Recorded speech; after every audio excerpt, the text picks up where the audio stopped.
Good morning, good afternoon, good evening. This is RedSunGamer, son of a podcast, episode 32. Today's date, July 1st. 42, Martin. What did I say? 32. Did I?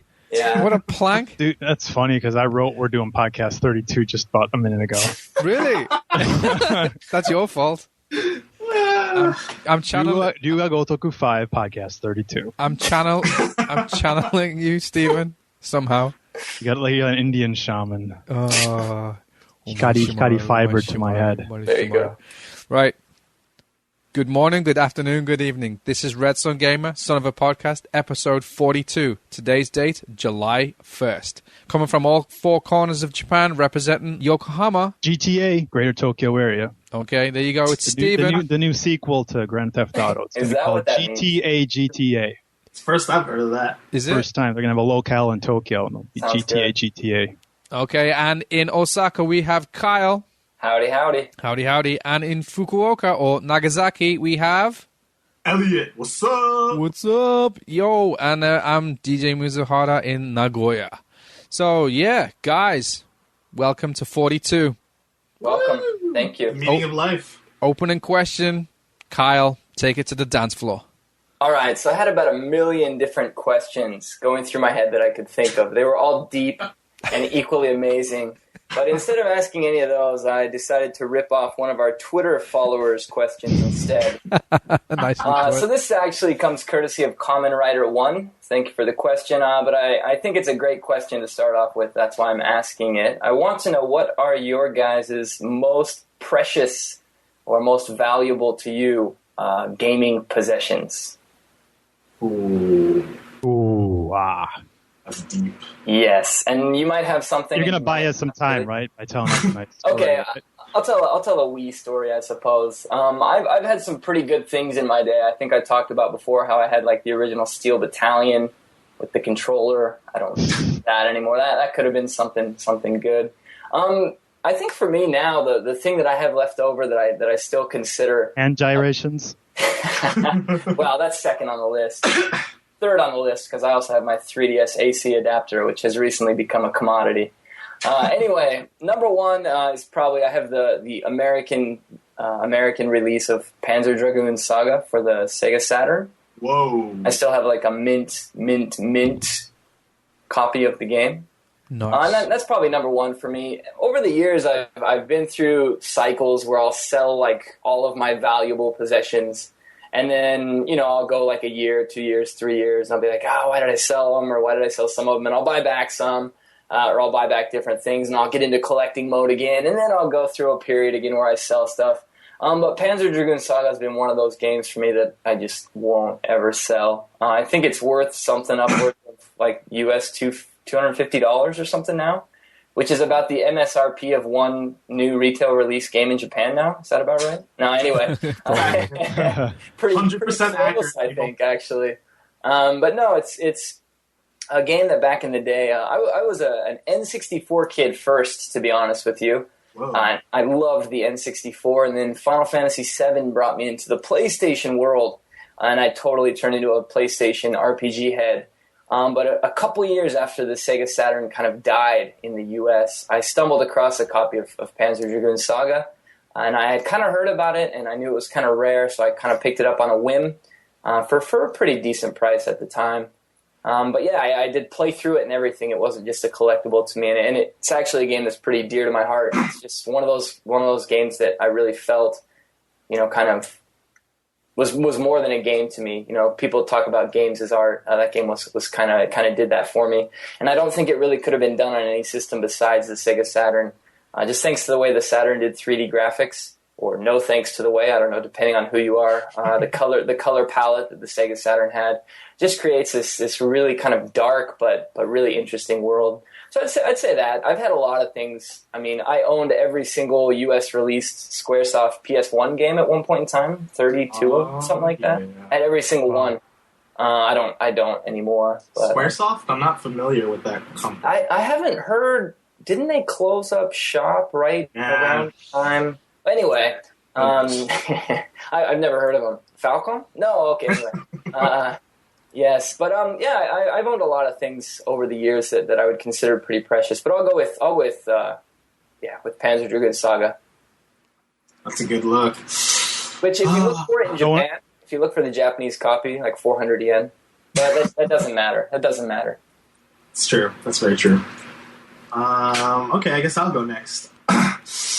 Most prized gaming possession. When I first studied abroad, back when I was a junior in college, I was in Osaka, that area, and I was in Denden Town for the first time. Me and some friends made a trip out there, and I remember just being very overwhelmed by all of the old game shops and retro game shops and the like. They've all been replaced by maid cafes.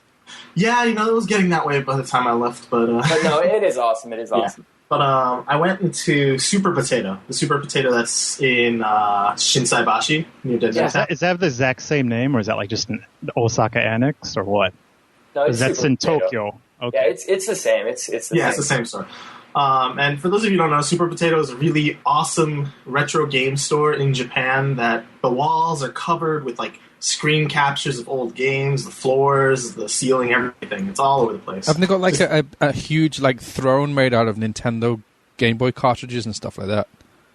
I don't know. That might be I haven't seen that. Yeah, awesome. I think the one in Tokyo has a throne made of maybe NES or Super Nintendo cartridges. It's just a huge throne. That's cool. Made of cartridges. But, yeah, so I went there for the first time, and I was extremely overwhelmed. I run to the Super Famicom section. I'm just looking around. I'm like a little kid in the freaking candy shop. It's kind of like going to Mecca for gaming. Yeah, pretty much. And I was just kind of overwhelmed by how well they treated retro games and how the condition of pieces were amazing and cheap comparably. Games that are expensive back in the States or out west that are old classics are so expensive and with boxes and instruction manuals. But here it's considerably much cheaper. And the game I purchased that day, I purchased a copy of Final Fantasy VI. For the Super Famicom in a box with an instruction manual. And it was 400 yen. Okay. Wow, you broke the bank on that one. 400 yen seems to be the magic price here. Yeah, not even a scratch. But here's where it gets better. When I eventually came back from Japan a year later, I went to Anime Expo that year out in California, in LA. I was doing some work for a website that I write for called Sci-Fi Japan. And I was mostly going because this orchestra called Video Games Live was doing a concert. And they were going to be playing Nobuo Uematsu music and Yasunori Mitsuda music and all these, big famous Japanese composers, because Uematsu was going to be a guest of honor at the conference. And, Uematsu, as many of you know, composer of most of the Final Fantasy games, tons of other classic titles as well. And I met him at that convention, and he signed my copy of Final Fantasy VI. Nice. So I have a Japanese Super Famicom copy of Final Fantasy VI with Nobuo Uematsu's signature on it, and it's by far my most prized gaming possession. That's nice. Yeah. Sweet. Steven. Okay, so I'm gonna switch channels a bit, get a little sappy. Okay. Mine isn't physical, something tangible per se. I'm probably going to have to say I've got this old Polaroid picture back when I had to have been 8 years old. And it was a picture of my birthday party, 8 years old. Awesome. And it was my dad surprised me with a limousine, a white limousine, to take all my friends for my birthday party. Are you serious? To go to an arcade. And we've got none of us really knew about it. We just thought we were going because there was this arcade called Pim Pan Alley, which my dad always mixed up and always called it Tim Pan Alley, which I always thought was funny, as dads kind of do. And then there's an ice cream shop next door called Swenson's Ice Cream. You get these giant cookie sundaes there. So my brother and I, for a span of 5 years, going on a Sunday to Swenson's Ice Cream and then going to the arcade was it. Yeah. That was Christmas morning, so that's what we thought we were going to do. But we went outside, as the whole gang of friends, and there was this huge white limo there with a driver. And when you think about it, renting a limo, you could rent a limo from an airport, right? It's $40. It's not completely out of reach of a normal family. Right. But it's not something many people indulge in, just to get from A to B. So as an 8-year-old, Like suddenly, like everyone just hauling in, pouring into one car because we thought we'd like be going in like 3 different cars, like caravanning it there. So we're all in there, like you're checking out the insides of the limo as like kids do for the free. Like doing Tom Hanks thing from Big. Tom Hanks in Toy, yeah. Or you're like, you go jet step out of the moonroof, and check it out. Yeah, sweet. And it's such a nice but I know memory. my dad kind of really liked. What were you gonna say? It's such a nice memory. Sounds like it really is. I kind of forgot about it. I haven't really told anybody, really this one. But looking back on it, I'm breaking out. But I remember because there's like a lot of kids in my neighborhood my age. So like I invited most of the people in my neighborhood who like had like multiple brothers. That's how like our birthday party. I had a younger brother, Paul, and then there was a bunch of other like groups of kids like all had brothers that we all hung around with. So there were only like a few select kids from my class at school who went with. Uh-huh. So like the next day at school, apparently like they told everybody. Wow. And, like, I was being paraded around as like this rich champion or something like Richie Rich. Like they're like, you went to the arcade in a limo? Do you own a limo? You know how like yeah, kids. Yeah, kids. Stephen owns a limo. Yeah. Breaking news.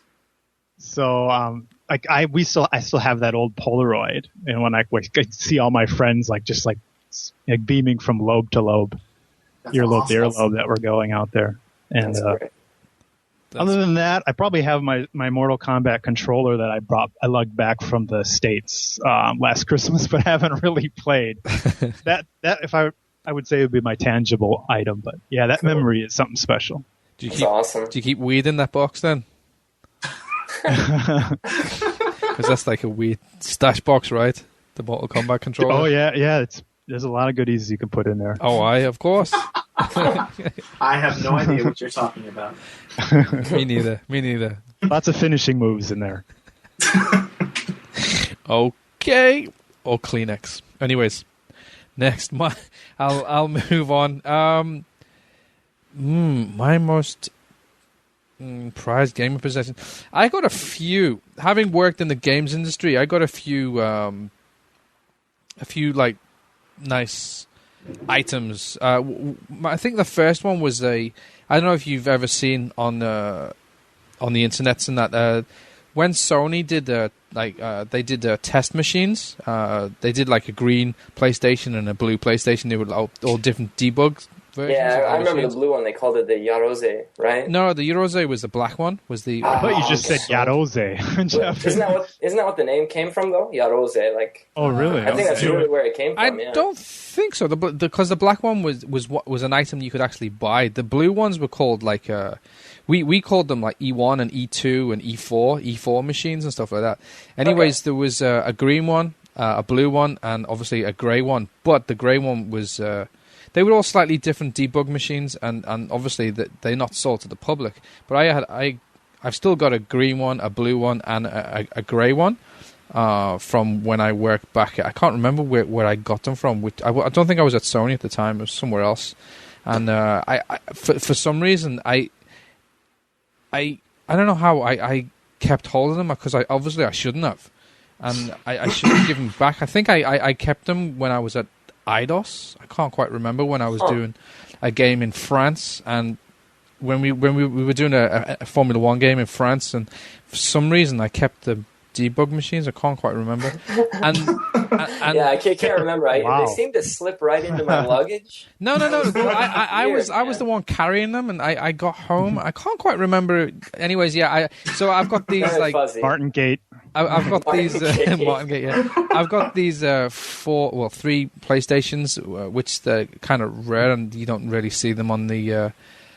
In the public space. I've also got a Japanese, or not a Dreamcast dev kit. I mean, full complete dev kit, which is a PC tower. Yes. With Now you're just showing off. Yeah, but that was awesome. That's pretty sweet. Until the Dreamcast was cracked and you could play anything on it you wanted. But at the time, you could play Japanese, US, and European games because it had dip switches on it. But you could also run.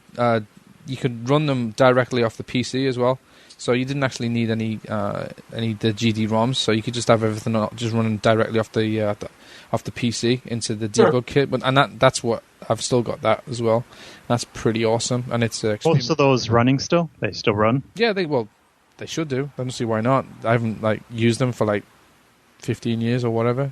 But yeah, they were working last time I used them.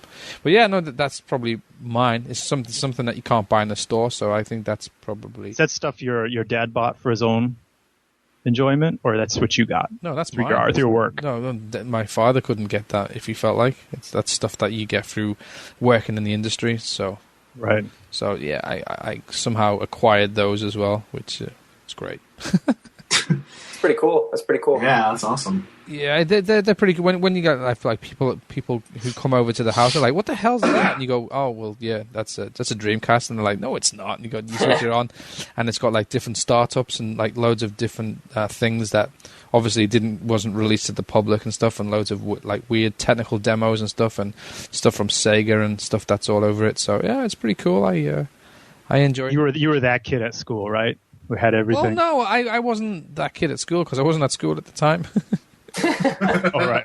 Nice. I was 21, that. So yeah, I was like, what am I doing at school? What am I doing at school? So yeah, anyways. So yeah, that was mine. Anyways, I think we should move on. Should we get into games?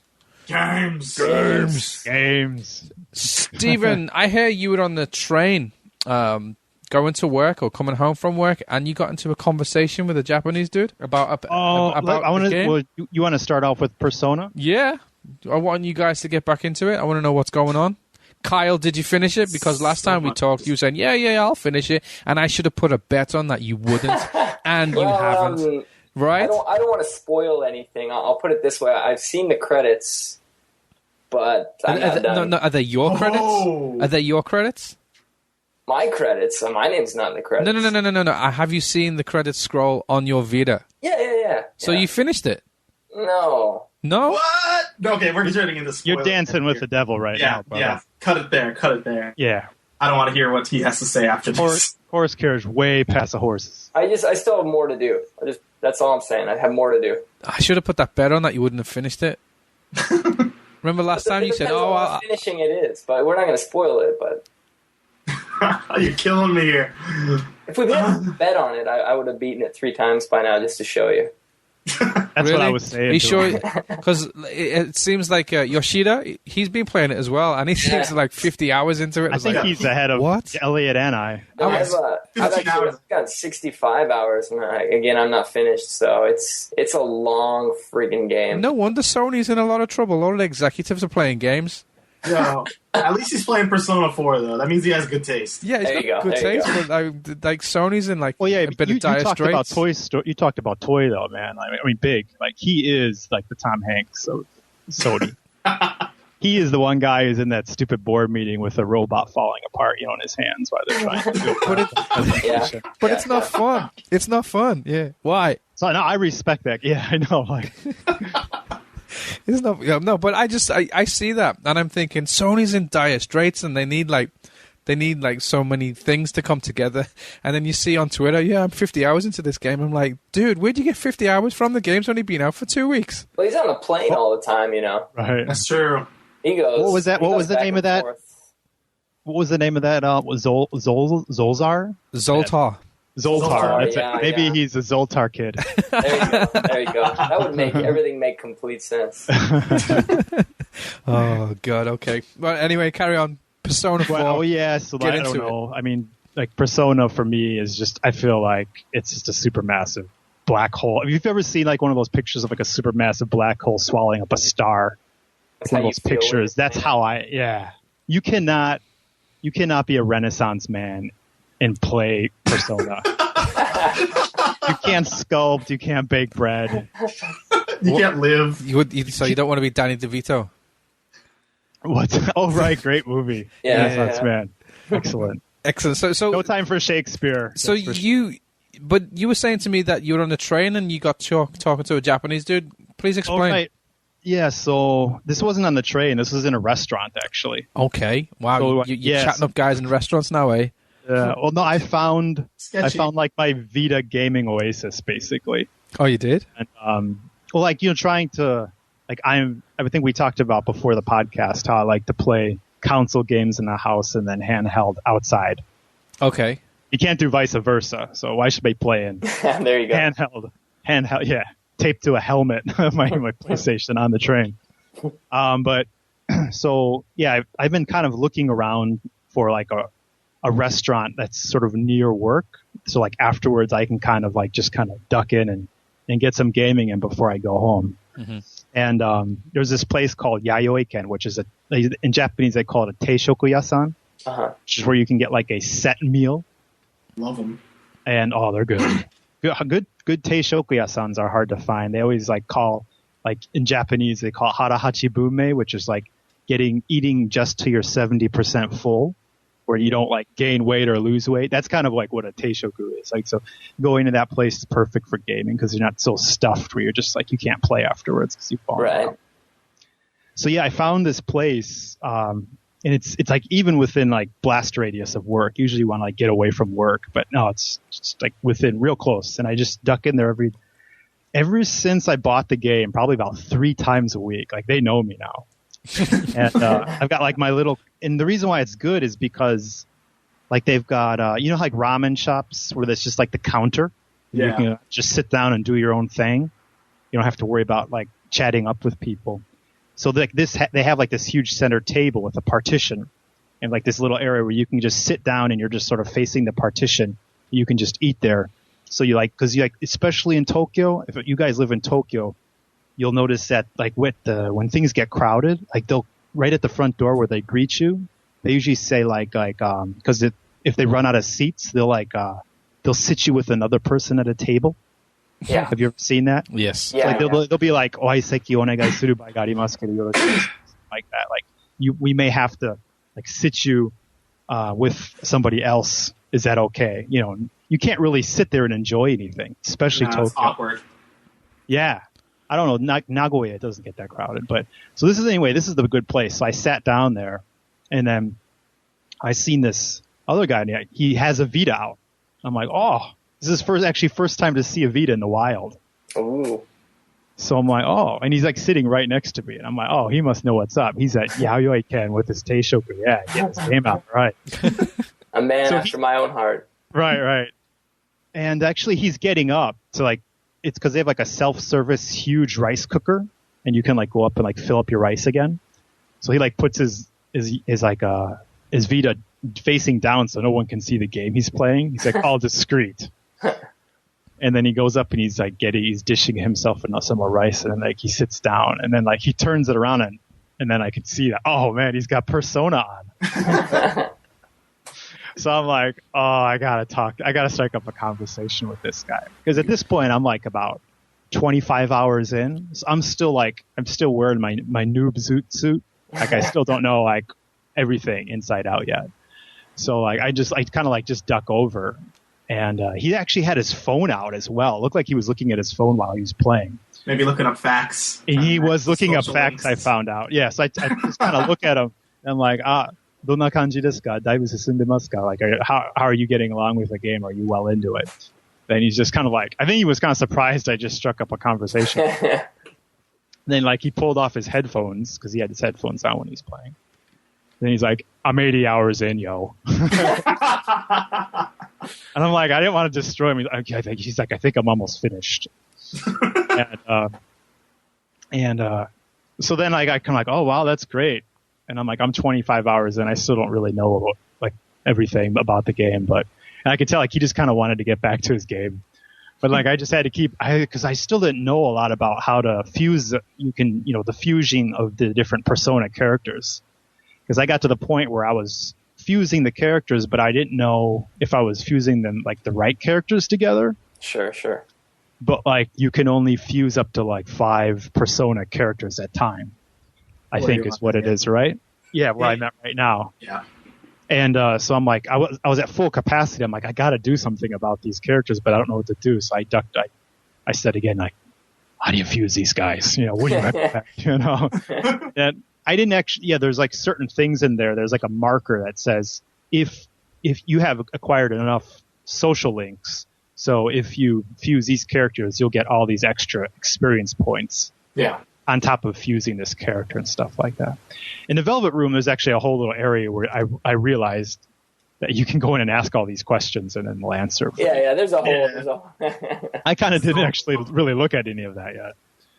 But, so he helped me, like, just kind of pointed me in the right direction. Like, there's an area where there's a river, and, like, you can't fish there. And it's obvious you're supposed to fish there at one point. So I'm like, what's up with this river? It's, like, one of the first things you can go to, but I'm still 20 hours in and there's no fishing, Those types of questions. So, but it was really nice because I've been avoiding the internet like a plague. Elliot, you told me not to go on the internet because people just spill out. Plus, the game's been out for so many years.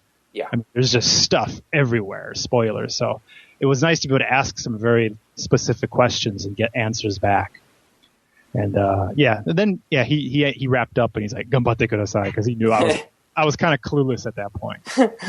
But since then, I'm about 35 hours in, and I think like I really understand the game right now. And I just want to say that like I am much happier playing a game like 20 hours in, knowing I've got plenty of stuff yet to do, and like all I want to do is like go home and play Persona again. That type of feeling.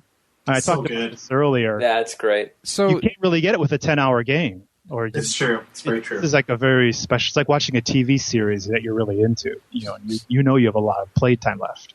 I would acquaint the best of RPGs to that feeling, like you said, of watching like a really fantastic TV show, in that you always just want to keep going back for more and seeing what happens next, and just it's constantly on your mind, Right. Yeah. So, Stephen, this has kind of surprised me because being the type of gamer I was kind of thinking that this wasn't for you, and to hear that you're like 35 hours in and you can't wait to get home and keep playing it, that's a huge surprise for me. So, are you changing as a gamer?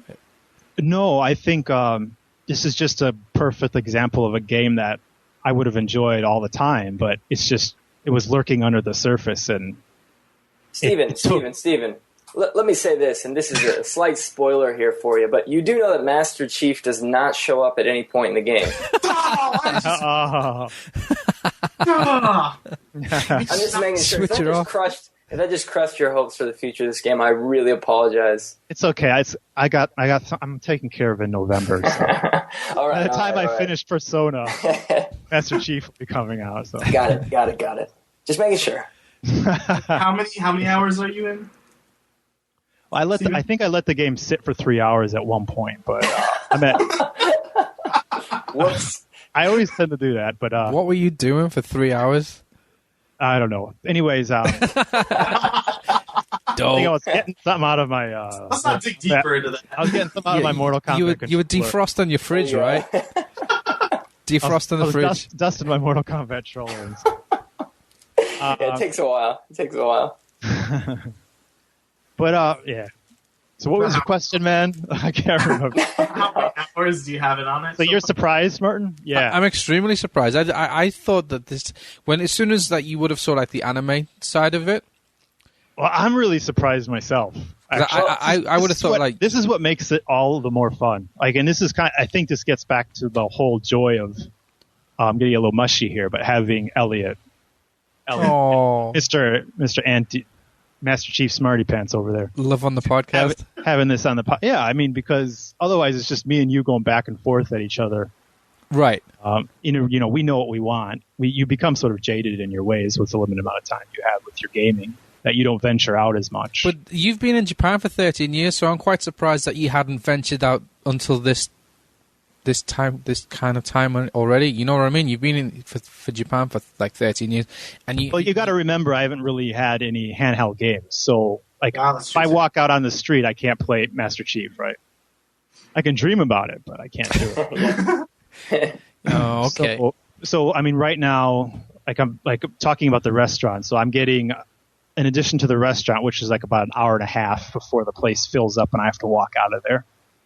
I can play in half an hour into work, half an hour coming back to work. So 2.5 hours a day, and it's still not. When I walk in my house, I don't play it. But actually, I want to, because the game is so long that I want to get it done within a decent amount of time. So, because when you first came to Japan, you were kind of like out in the sticks, right? Yeah, as a student. Yeah, as a student. So the game starts off of you in like a small village, right? Small town. Is this why it connected with you?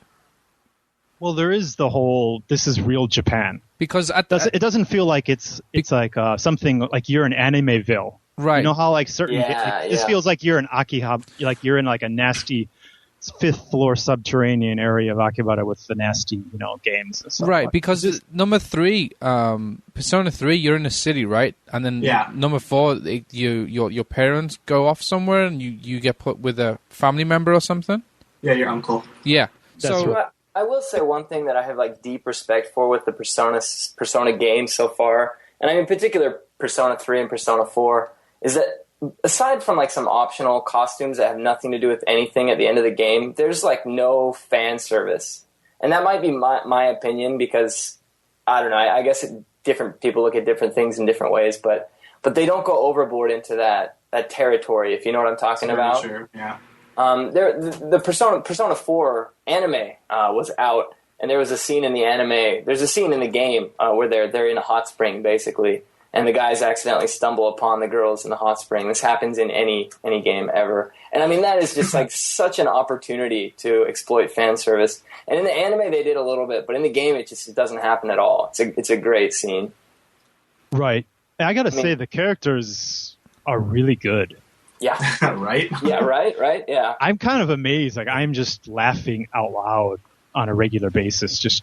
And you're not even like, you haven't seen one. I mean, you're 35 hours in, there's still a lot of good stuff for you to see. It's kind of funny because the game is very seasonable. It's June 21st. So it's like 10 days ago. That's awesome. I'm catching up to real time. And then their treatment, their attention towards the changing of the seasons and how you're in sync with, the school schedule and all of that. It's pretty amazing.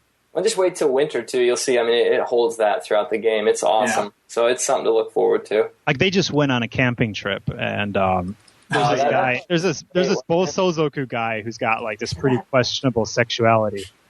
He is hilarious. Kanji's the man. He's great, man. He's great. The thing is, he's like the Chuck Norris. He's like the Chuck Norris. Yeah, go ahead.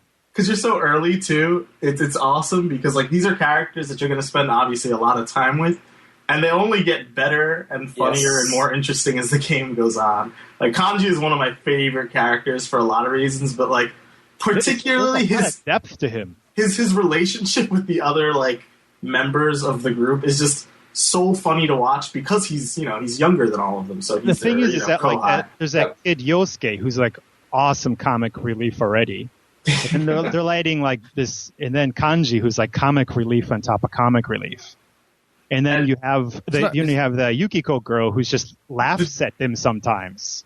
I love her deadpan comments, like when she just like is either amazed at something or just outright refuses something, and like her voice just gets really serious for like a moment, and she's just like, "Oh my god." So Stephen, with this Persona, is this opened up the doors to other Japanese style type games? I think not. I think this is and this is my question to you two. Nervous laugh.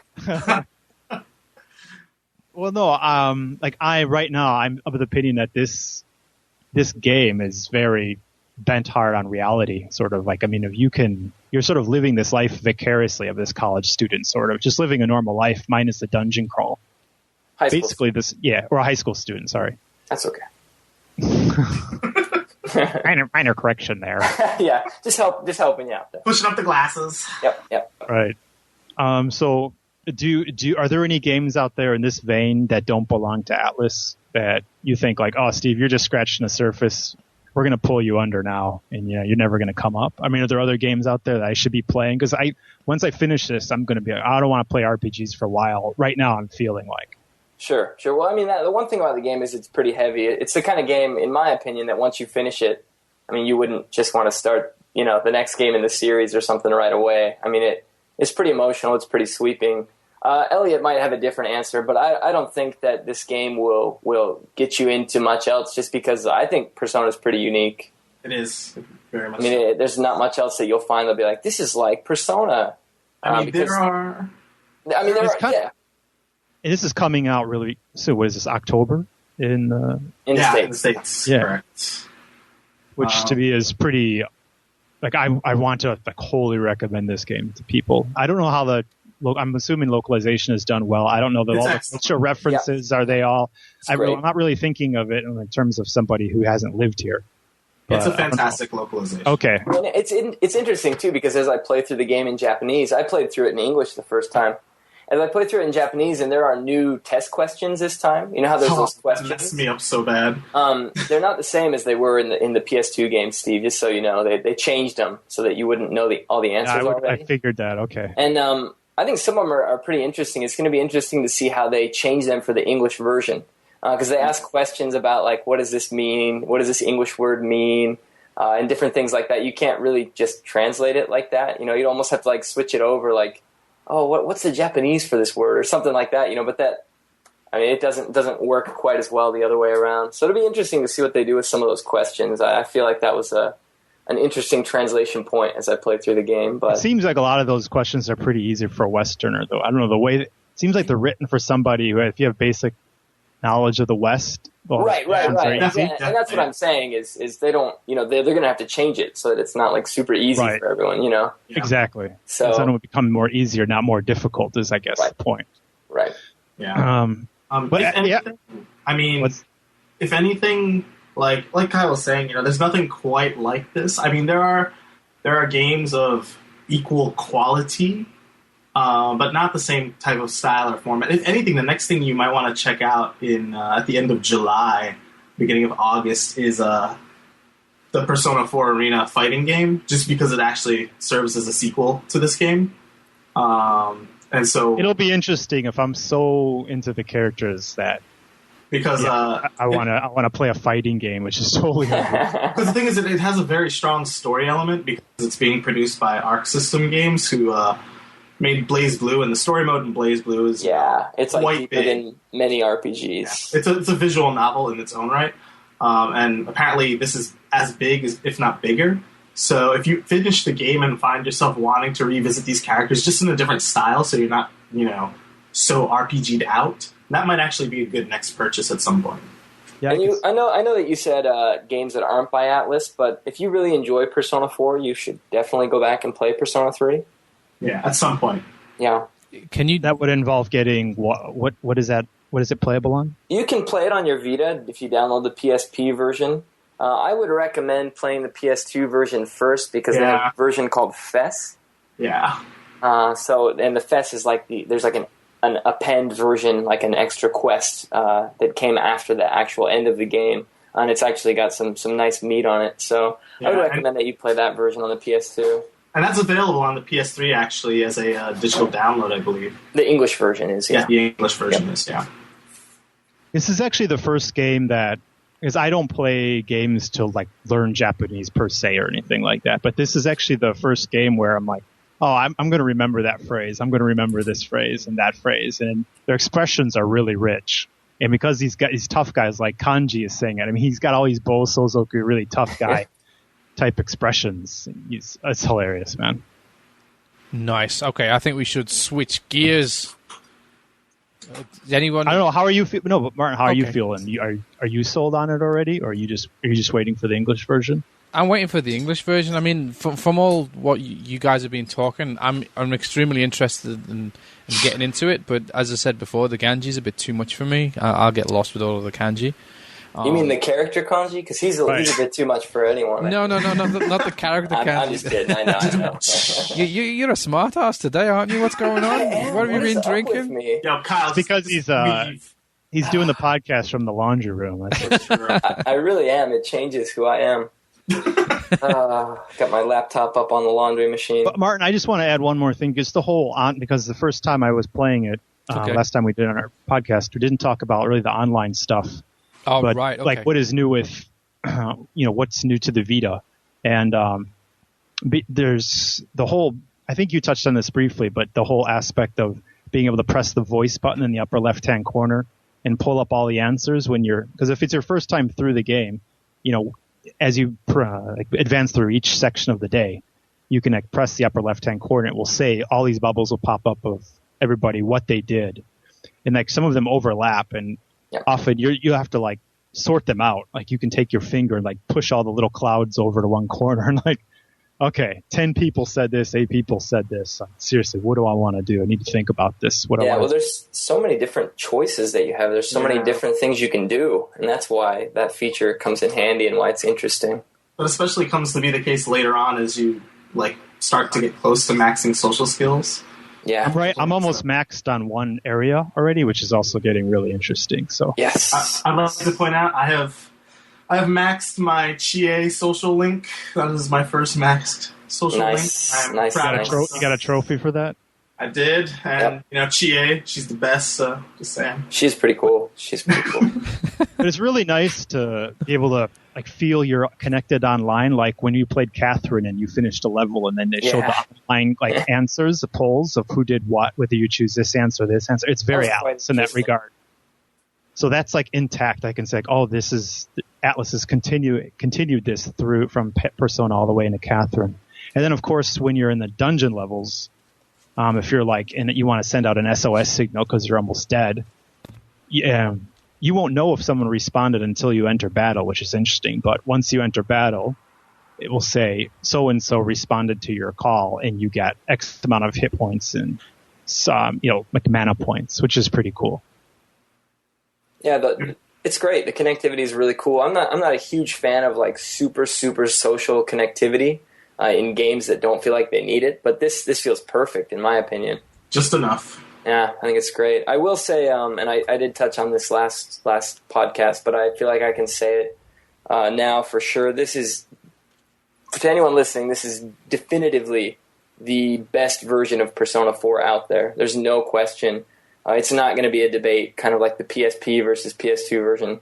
Yeah. This is it. There's no question. So there's nothing that will make you think otherwise. This is the ultimate version of Persona 4. So pretty good. I have a question for you, Kyle, who is sort of maybe finished with the game. Well, I will say, what I said earlier, I didn't mean to spoil anything, and it's not a spoiler. It's nothing new to the Vita version. I'll just say that. What I've done so far. I didn't try to say like I finished the game and something continues past the credits. I wasn't implying that, and I don't think that that's what happens, and that's not what's happening.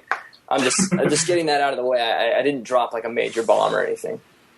I didn't think so, but what I did want to ask is, so for people, because you're further than this than I am, obviously. Yes. For people who have played Persona 4 back on the PlayStation 2 back in 2008? 8, okay. like me. Do you think this is worth picking up again? To me, from the 35 hours I've spent with it, it has been more than worth the price of admission. Yeah. But how do you feel about it? Do you think this is a definite recommendation to people, even if they've already played Persona 4? For me, absolutely. And that might just... I think this will kind of depend on the person, too. For me, I'm not going to lie. Like, I remembered the basis of the game. I remember the story of the game, but all the small little details, maybe not all, but I forgot a lot, man. And as I play through it and I remember some of these things, and I'm like, yeah, that was awesome. And like, what's I maxed new? out. What's old? Yeah, right. And I maxed it. I'm totally going through that. I was like, this seems like it's new, and maybe it's not. And like, oh, was this an old one? And it's not. Like, yeah, I can't remember exactly, but there is a lot of new stuff. And I say definitely. I say 100% definitely. If you're the kind of gamer who just doesn't want to play a game a second time through that you've already beaten, I'll say that this isn't like a whole new game, but it's much more than an upport. I mean, they released an entire new soundtrack for this. So good. Which is amazing. I know that me and you have both been jamming out to it, but I mean, there's plenty of new music, enough new music to release a soundtrack. And I will just say that there's plenty in this game. Maybe not as much as Fess added to Persona 3 on the PS2, but there is a lot that you'd be missing out on if you didn't pick this up. Bam. There you go. It's almost better. It's kind of on par with Gravity Days Rush as enjoyment for me anyway. So for me, I think it's well, I don't know. I don't want to say anything too crazy. I mean, we've had more time with Persona 4 though. Games are amazing. I think Gravity Days for me was probably because it's your first time through. It was my first time, exactly. Right.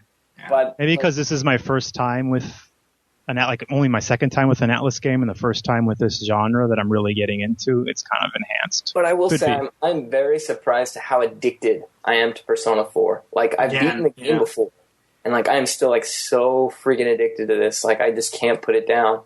It's ridiculous. So, good stuff. Good stuff. Buy this game when it releases in the West. No kidding. Show your support for good stuff. So worth it. Okay, right. Let's move on. I'm going to go to the arcade. Because last week or last podcast, Stephen had some recommendations from Famitsu. Go. Yeah, Stephen had some recommendations from Famitsu. One in particular was called Gyrogetters. Oh, this sounded so sweet. Did you go to the kids arcade for this? I went to the pedophile arcade. Yes. I ventured out and I went online and.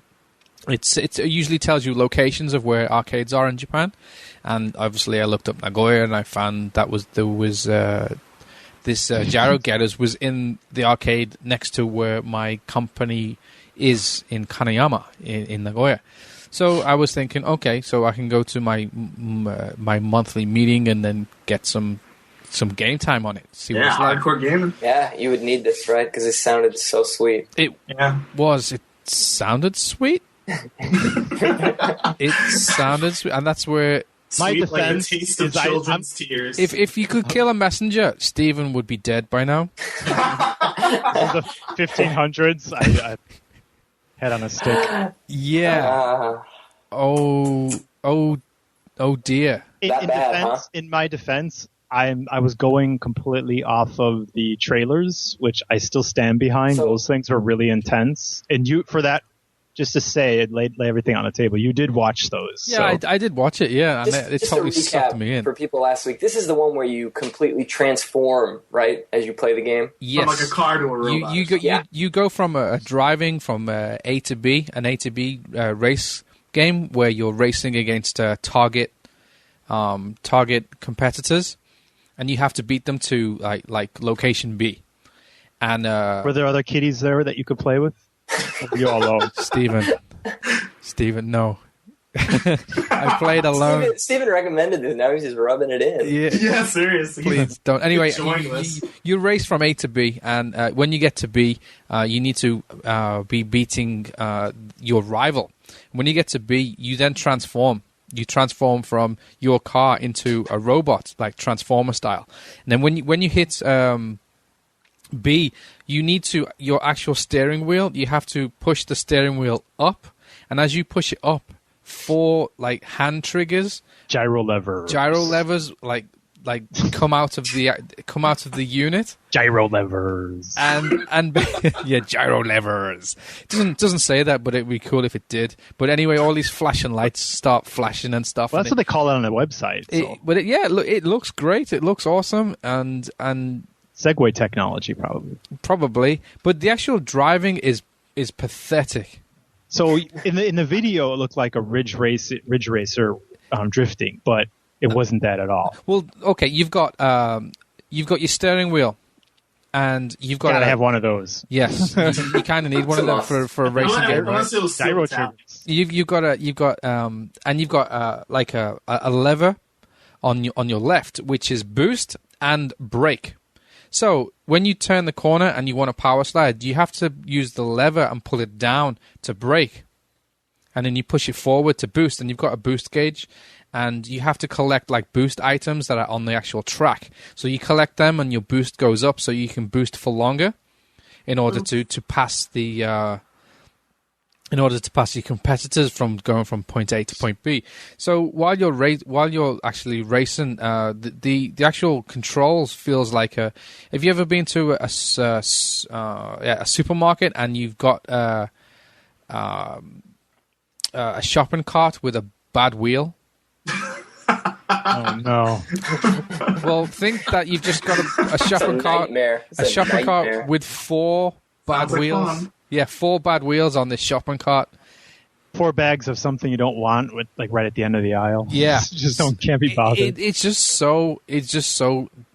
doesn't feel right at all. It feels wrong, and it's definitely aimed at kids because I was expecting something like a Ridge Racer, a little bit more complicated, but it seriously wasn't. You just turn the steering wheel right, and you boost, and it was just really, really. The fact that they basic. had cards made me kind of worried a little bit that it was more oriented towards kids. But the cars are all real cars. They're all real cars, yeah. So when you put your money in, you put 100 yen in, and it spits out a card.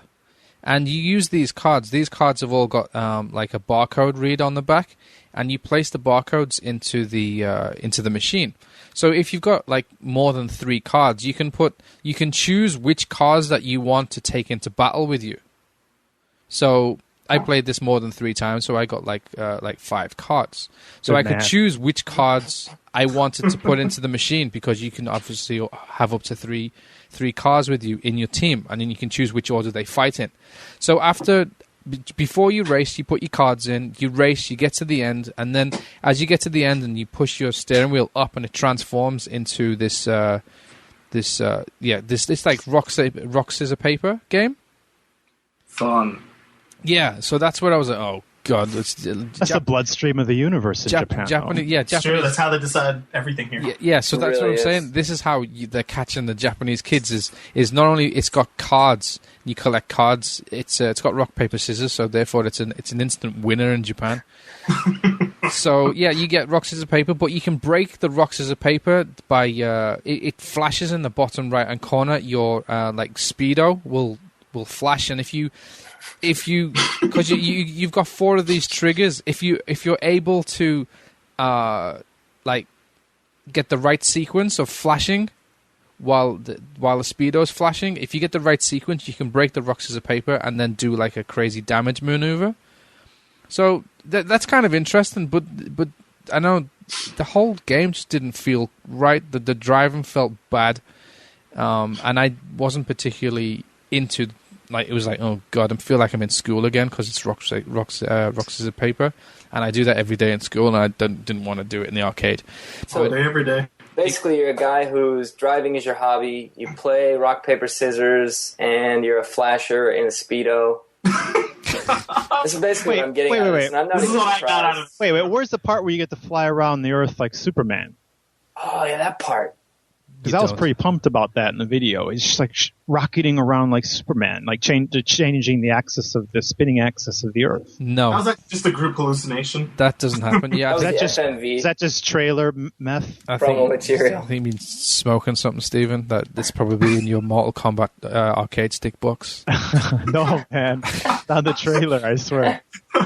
But yeah, anyway, this game is. I mean, if you ever see it, give it a whirl. But I guarantee you'd be like, "What the hell have I just?" It's played? still quite a spectacle, though, right? There's the hardware itself that you're pulling up the controller, and out comes these levers. I mean, wouldn't you like to see that implemented more? Like, yeah, I'd like to see it implemented where it's not rock scissors paper with triggers. Right. You know, I mean, these gyros that do come out, you push them in, and they've got triggers on them. So as you push them in, you need to pull the trigger at the same time to break the rock scissors paper. But yeah, I didn't like it at all. It's a battle game. It's a card battle game. It's got rock scissors paper. It's perfect for Japanese kids. But for me, a 35-year-old adult who doesn't particularly actually want to be in the arcade, because I feel like some kind of sex pervert, because it was just full of kids.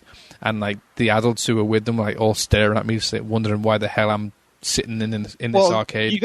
Just so that you're not, like, I want to get out. A skewed picture. There are a lot of arcades in Japan that aren't oriented towards kids. No, but these were. This was on the second floor of the kids' clothing store.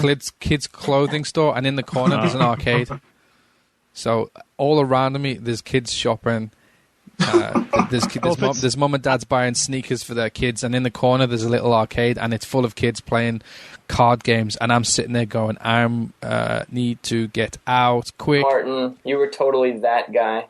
Yeah, I know. Way to point it out. Well, look, I appreciate you taking one for the team. Just have you know that I did go to the arcade hunting for, even after, armed with your scathing review, because I was the one who was the messenger. So I was going to go punish myself, just so you know. You're going to spank yourself? I was going to try it myself, but the arcade didn't have it. But I did try, those metal games in Japan? They call it metal games, where it's like this, like Han Solo trash compactor type of like a wall, and it's like there's all these coins This there. sounds way more exciting than it is. And you drop your coins in, and you launch them, and then like it pushes them into this like set floor below of all these other coins, and hopefully all these coins that are like hanging on the precipice will fall down into this tray. Right. They have this metal games in Japan. They do not fool around, because the one that I played was 32 players at the same time. Yeah. Have I mentioned on the podcast before that I'm a bit of an amateur metal game player? Well, I am feeling you, dude. I'm not even kidding. I'm serious. I was there for an hour and a half. What? I don't know what happened. Like, if you told me like it's an hour and a half later, I'd be like, get out of here. I was here for 15 minutes because I do not know what happened with the time. And I spent $15. And, you can go through the money really quick, or you can just get really lucky. Yes. And when you get really lucky, it's really fun. I think they've got it so that right when you've basically spent your $5, if you get another $10, like they've artificially make it so that you can last longer. I don't know, but I lasted an hour and a half off of all this money, and it is insane because it's like 32 players. And there's like this center area with these spinning balls that go around this gigantic roulette table, like which big game I did could you sit play? on it. Did you play Grand Cross? That's what I played. Sounds like Grand Cross, yeah. I finished the it. names. I went through every Christ. level. Really? You did everything? Did you win the jackpot? $15. I won the 250 coin jackpot twice. Okay. Yeah. Shout out to my younger brother Connor, who's a listener of the podcast here. He comes to Japan every now and then to visit me. And when he does, we go and together we drop about 4,000 yen at the metal. It's funny you mentioned that, because as I was playing it the whole time, I'm like, this is where I would take my brother, because I know there you go. Yeah, he was big into ticket games. It's a bonding game, It is, and we get mad at it together, and we have fun with it. Dude, together. I stood up because of the point where these giant balls come out, and then it will do. Stephen, you shouldn't be doing that in the arcade. Your giant ball shouldn't be floating around in the arcade. You're going to get yourself arrested. Right. This giant blue ball. Okay. Is like going. Is it cold? Yeah.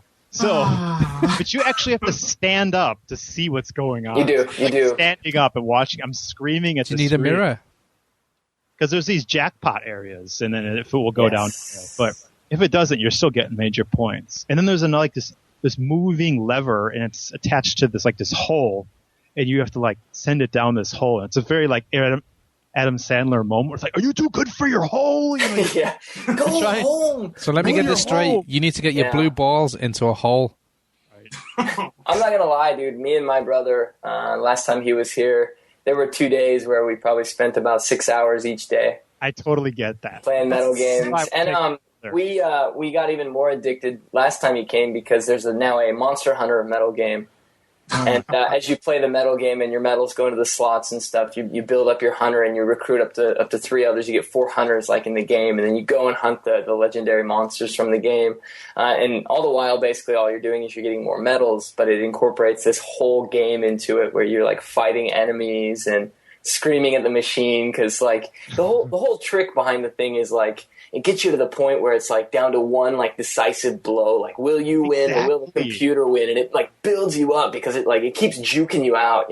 It's oh, let's see, here we go. Oh no, wait, that wasn't real. Here we go again. Oh no, wait, here we go for real this time. And it's really messing with you the whole time. It's very digital slot machine, but it is. There is skill involved. Yes, yeah, no, there is skill involved because you're actually moving. You're moving the kind of mechanism to where the coin falls when you put it in the machine. There's also a lot of timing involved there too, because if you drop the coin at the wrong time, it's not going to do what you want it to do. I totally felt like Neo, I had the black trench coat. Because I had coin in my right hand, coin in my left hand, and there's these diagonal lines, and I was throwing them down the right and the left, every 5 seconds in perfect cadence for an hour. I will just say be careful. It's kind of like gambling in a way, even though you're not doing it for real money, because with metal games... Can you get anything? Well, that's the thing. People always ask me, they're like, I don't get the fascination with metal games. You don't actually win money, right? And the truth is, no, you don't. What do you win? Because that's what I wasn't sure about. Because after all of this... It's an exchange. But what you do with medals is you get more medals, and you get more medals, and basically you're trying to build up your medal count. And there might be some like UTA black market where people buy medals, or I don't know, but it's not like pachinko where you can like exchange them for real money. That's the medals. It's fun because it's like you're playing a game. With a slot machine, it's like you're playing a game. No, poker without money. Machine, it's not really like you're like really deep thinking. You know, you're putting money in and pressing the button and putting money in. No thinking. And even with video poker, there's not a lot of thinking. You know, I mean, once you know what the best moves are, you pretty much always use those moves. But with these medal games, it's like gambling meets real gaming in a way, and not everyone will get it. I would say most people probably don't get it. I've had a couple other foreigners ask me. I thought you were just going to talk about iOS social gaming. No. But no, this me and my brother really get into it. It's not something I can go play alone, just because. Thanks. I have, Steve. I have. So I've been there. But I just get to the point where I get really annoyed with it. And if I'm alone getting annoyed, I just feel like, I don't want to just feel like crap because it's some stupid game, But when I'm with my brother and we get mad at it together, we can kind of laugh about it. He drinks like 9 bottles of Calpis in the 6 hours that we're. Tokyo Game Show. We might have to try this. I don't know. I'm down, dude. I'm down. I'm serious. I can show you some tips too. I actually got on. I don't know, man. Like I said, I had my Neo thing going. I'll have to join you, gentlemen, and see what's all. We'll put a video in the link so people know what the hell we're talking about. Yeah, I'll just record all you guys playing it and I'll throw it on YouTube. Do it. Yeah, if we each throw in like Sen, I mean, we could probably have a lot of fun with it. So. Yeah. Yeah. Sweet. I'll be the guy standing. There you go. Excellent. No, you gotta be Neo, man. You are the Neo. You are Neo. Martin, you can't be recording. You'll be in the corner playing the car transforming game.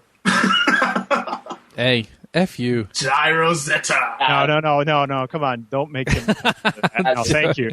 You went out. You took time out of your schedule to go. Oh, he really did. And I was excited to hear about it, too. I saw your Twitter on it. I was like, oh, man. I was gutted to see that. Yeah, I know. Well, to be honest, I don't think I'm going to be playing this anymore. I didn't mind. You found it like, what is that? Willow. What's his name? Good time to see Wapner. Yeah, there you go. What's his name? I didn't mind going though because it meant I actually got out, and he got out. He's like Neo. Yeah, I was like unhandcuffed and like let loose. It was great. It was good. It was nice to look around to see what's in the arcade, and it's kind of surprising how many adults are in other arcades. Not the one I was in, but I went to a few others afterwards. And I was amazed at what I saw. Like I saw like Hatsune Miku games and arcade stuff. I was like, whoa! I didn't know it was in the arcade. And then I came across Kinect. Yeah, they have like an arcade that's Dance based Central, on Kinect, basically. Yeah. What's the Konami dancing game? The Dance. Dance Dance Revolution. Is this Just Dance? Yes, Just Dance. The Dance Revolution on Kinect in the arcade by Konami. Weird.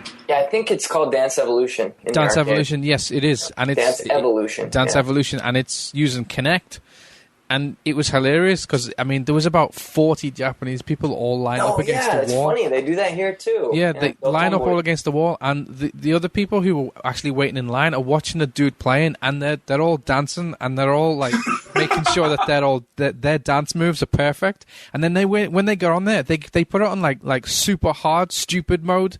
Like you're like, really? And they don't even bother with like amateur or anything like that. They put it on stupid mode, which is like there's no on-screen prompts or anything. Yeah, it's like you must have some Michael Jackson blood in your system to play this mode. Well, something like that. So the dudes come on and everyone's dancing and they're all getting perfects, and they finish their 2 dances and then they walk back around and then join the queue again. And there was literally like 40 people just playing it. And I was like, oh my God. So I put a video up on the... I saw that, but I didn't see anybody dancing while the guy was dancing. No, you can't see them. They were to the left. Actually, you should have took that one. I couldn't because you're not allowed to film in a Japanese arcade. There's posters everywhere. Do not film privacy. Really? Yeah. There's everywhere. Do not film privacy. Yeah, Martin, I don't know if you saw it. I put up a video of a Japanese arcade up on my YouTube because people were asking about it, but I got kicked out at the end. So you did. Yeah, I was filming it, and just as I pressed stop, one of the dudes actually clocked me filming with my phone. I was trying to be inconspicuous and I had my jacket over my phone, and he came up to me and he was like, Like he did the Batsu sign. Double dames. Yeah. Really? Because we don't understand Japanese. It's not like Because down here in Nagasaki, I pretty much have free reign in the main arcade that's in the downtown area of the city. Like I've recorded like tournaments and stuff, and like just kind of walk around, and like no one gives me a big deal because young guys working there, so they don't care. Yeah. I mean, it's not like the workers there are making very much money, you know. I mean, I suppose in the bigger cities though, they're definitely going to be like, no. Well, it's funny if I record like a video of like one arcade machine, like if I wanted to record someone playing Persona fighting in the arcade, like I don't think they'd say anything to me because I've done that kind of thing before.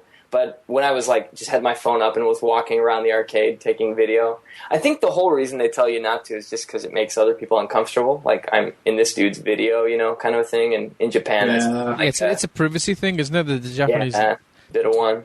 Yeah. I always ask the players before I film like fighting games and stuff like that, though. Like, is it okay if I take video? And they're like, oh yeah, fine, go ahead.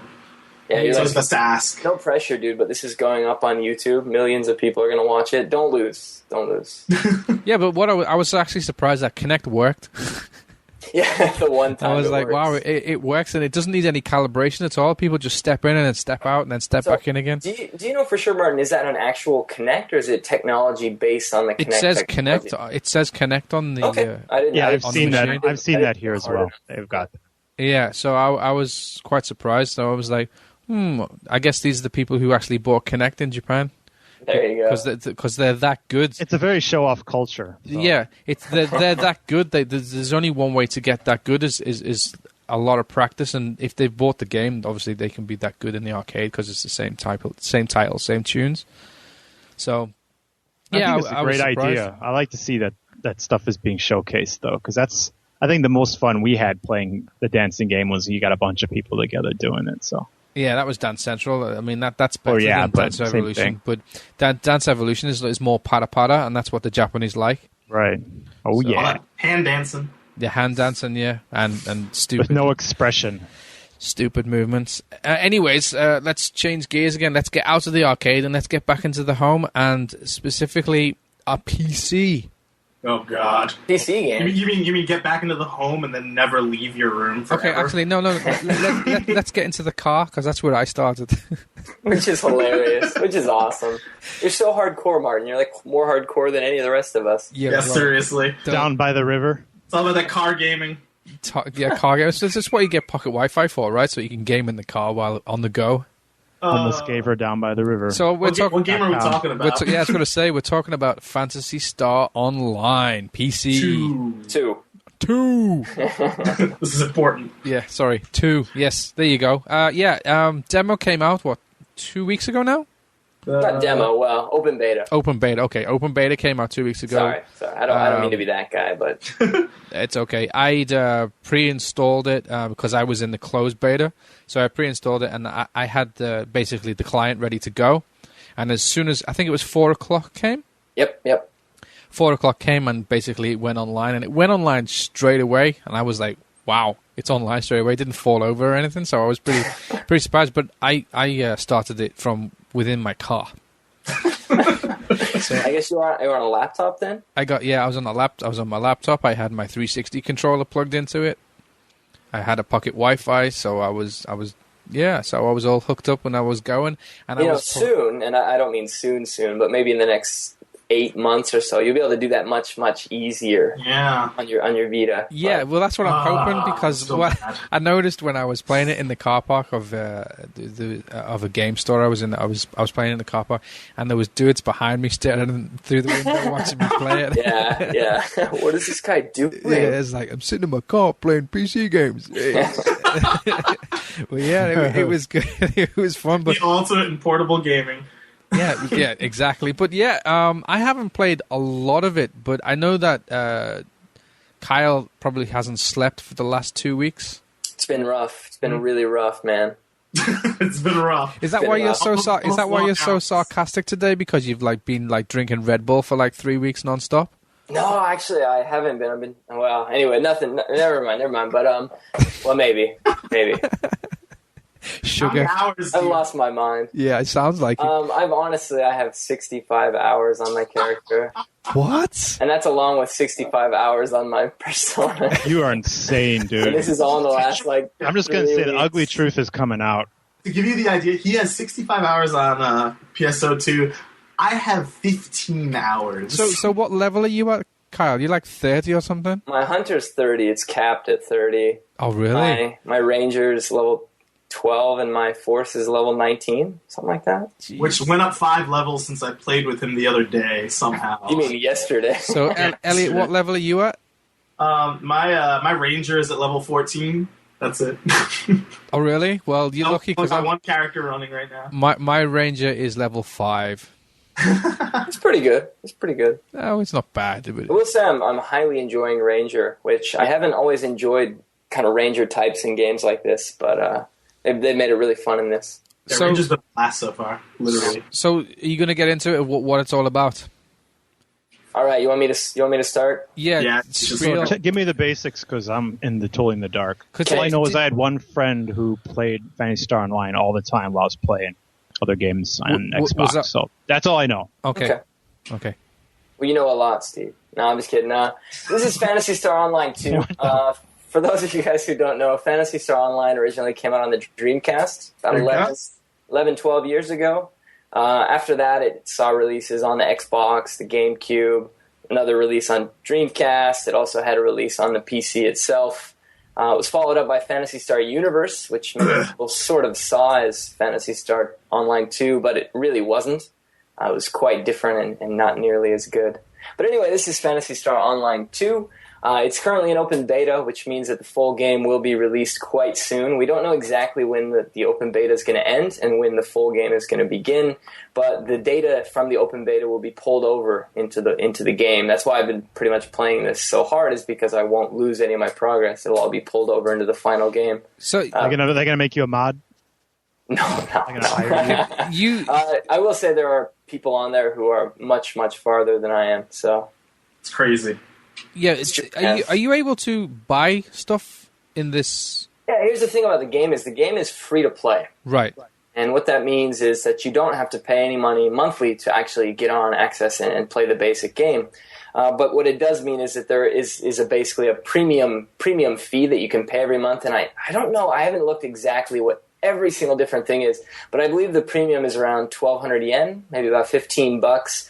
And what that gets you is it gets you the use of things like trading with other players. It gets you use of My Shop, which allows you to sell and buy things from other players through a computer terminal, kind of like an auction house, but everything has a set price, which is like the most handy thing ever. I use it all the time, constantly, which is amazing. And it also gets you little different trinkets, different things that you can do. One thing that I will commend Sega for highly is that they have not turned this into a pay-to-win game, which is my biggest problem with pay-to-play games, is that they often turn into pay-to-win.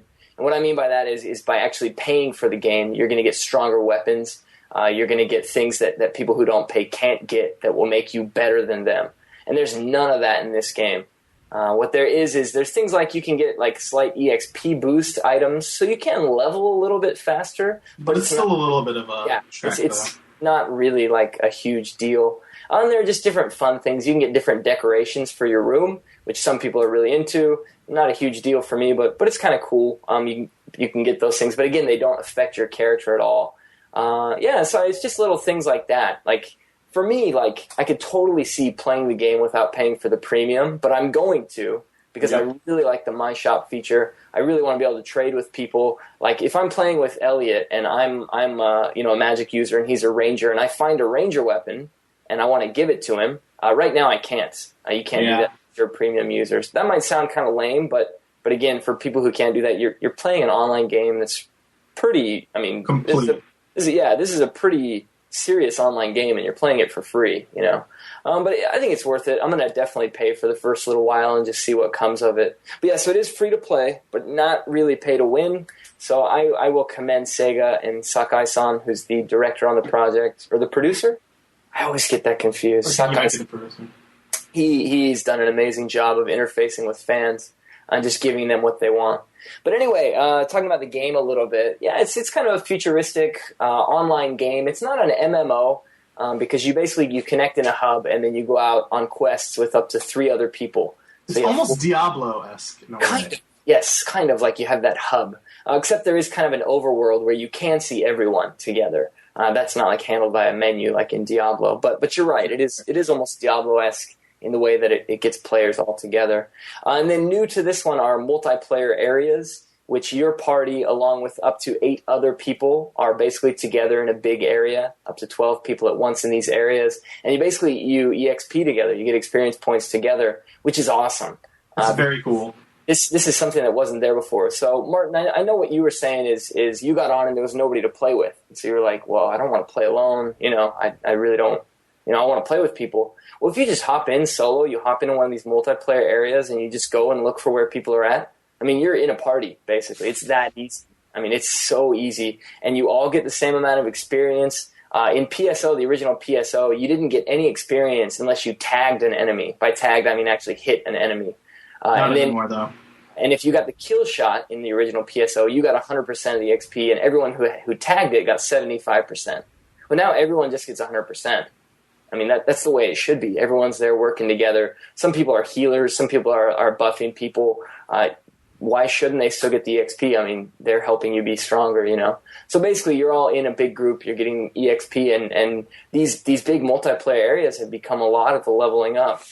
I got from like 20 to 30, a lot of that was spent in these multiplayer areas. And they're just a blast because there are these different events coming at you. You don't know what's going to happen next. They've added these kind of interrupt missions. So you'll be running through and you'll think everything's cool. You're just killing little mobs here and there, little enemies. And all of a sudden, like the actual boss of the level will pop right. You're not even at the end yet, but the boss will pop right in front of you. And there he is. And you basically have to fight him.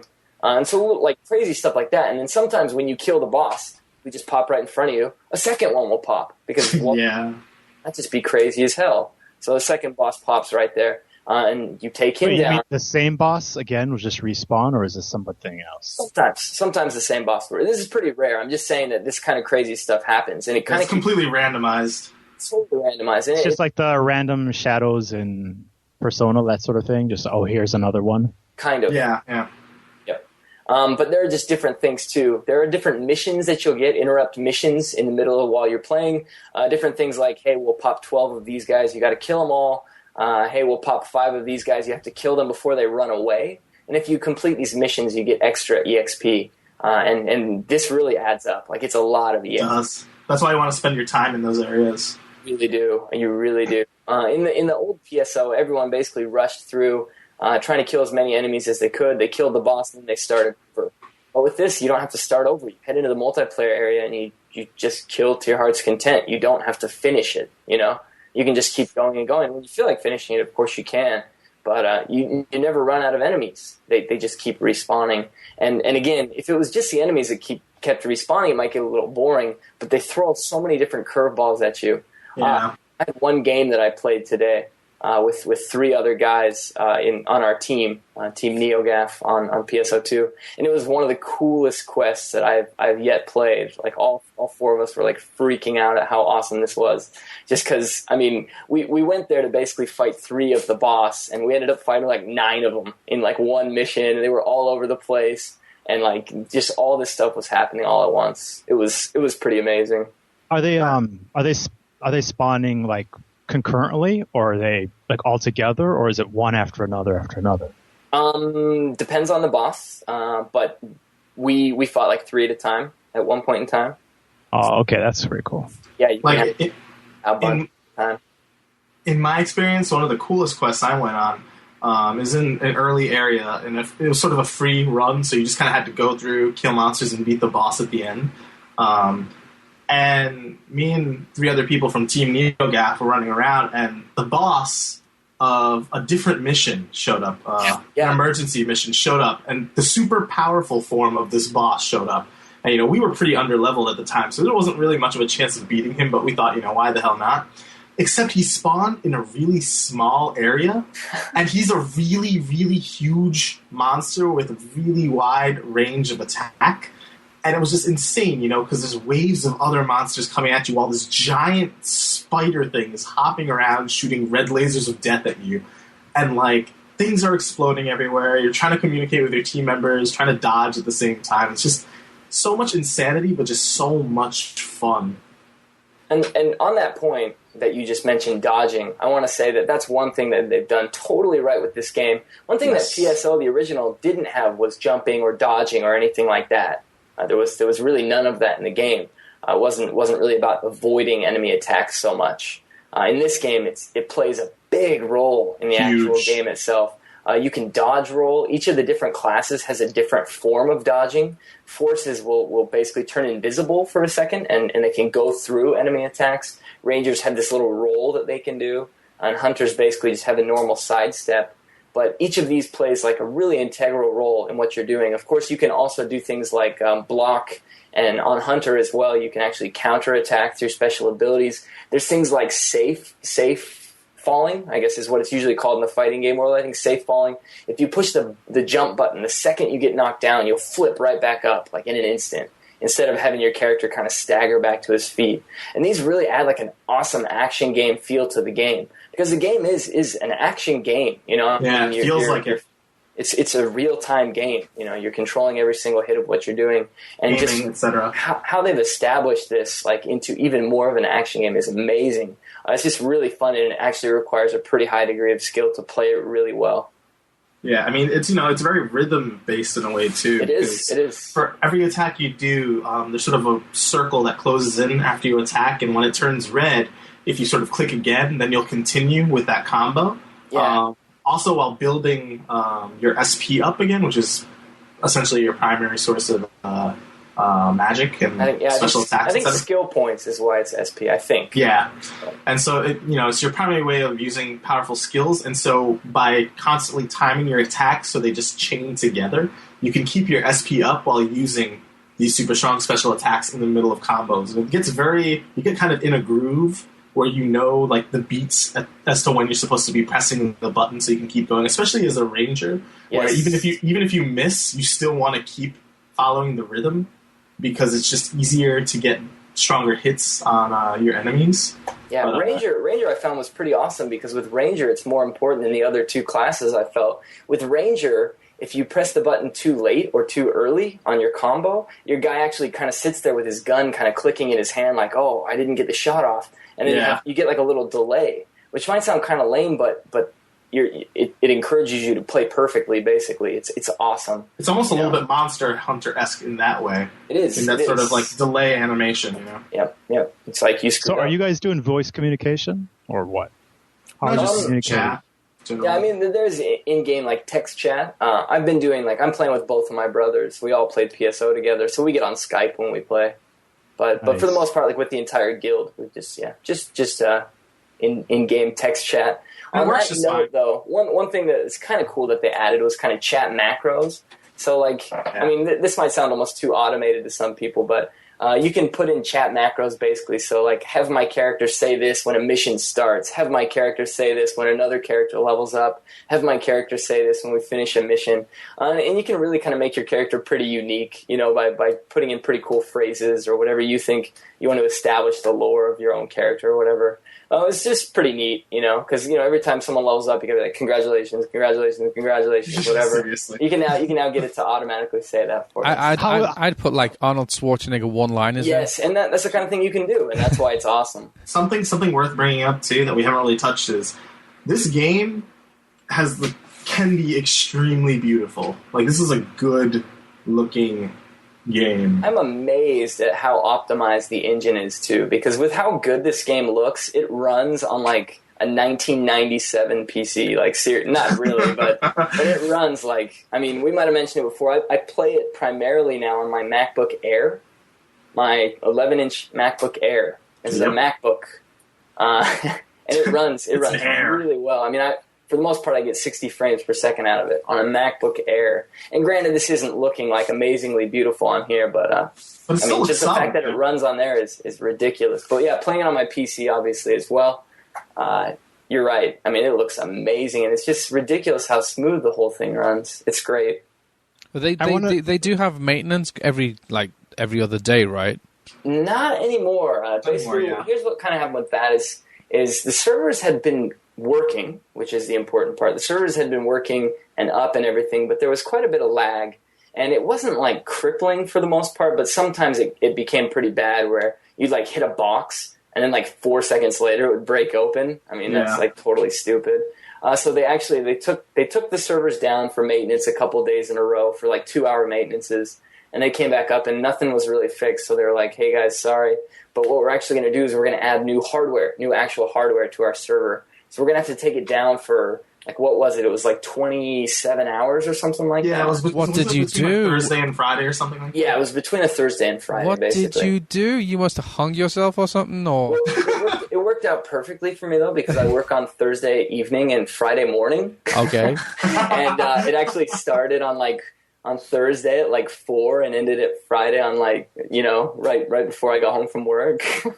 Wow. I will say that, yes, I'm addicted to this game, so haha with that, but I'm not like, I don't know, I'm not like to the point where I'm like sitting there like, oh crap, PSO2 is down, what am I going to do? But sounds once like I finish it. Persona, though, actually I might get to that point. So. That's awesome. Though. I mean, it's a very...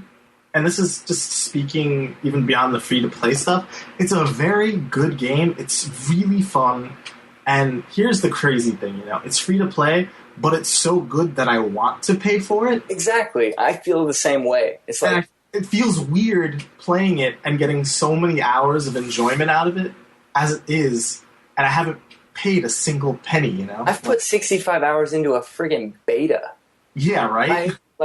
Every beta I've tried before, it's just been ridiculous. I don't know. I was a huge PSO fan, was pretty let down by PSU. Likewise. And this has, I didn't have, uber high hopes for this, just because, we all know what Sega's been through the last 10 years. Nothing is the same.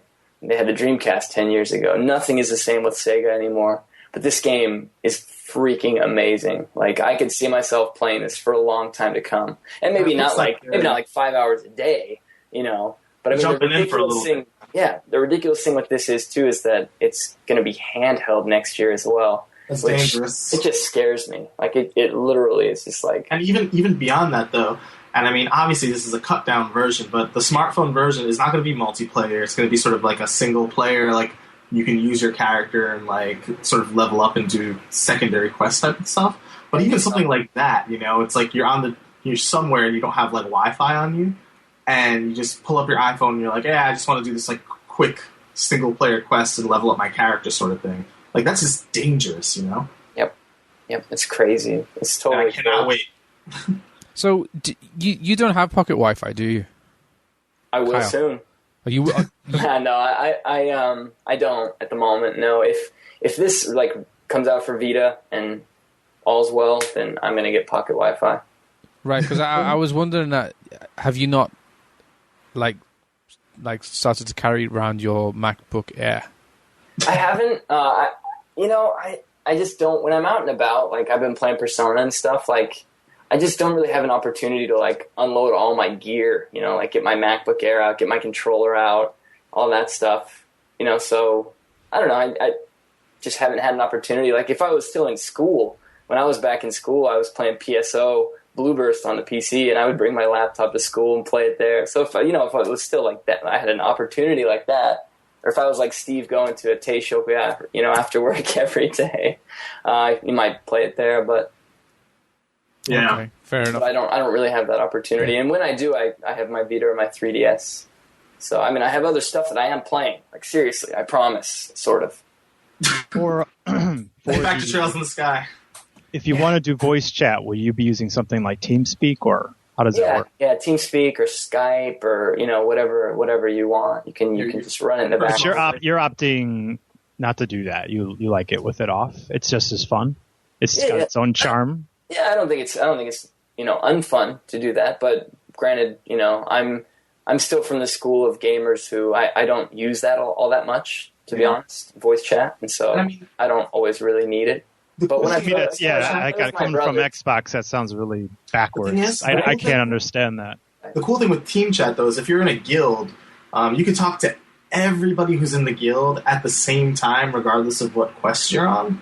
And if you're doing that with voice, it seems like you'd want to have both. to me. Like, you want to be able to have like everyone shouting over each other in the chat, and then being able to invite certain people in, and would be. I mean, if you had like team chat using the typing, and then you had like 4-party person chat, like with voice chat, that would be great. That seems, that would totally be interesting. I'd be interested. I mean, Steven, you probably know. I mean, typically Japanese developed games don't go as hard on the voice chat. They're not as into that as the Westerners are.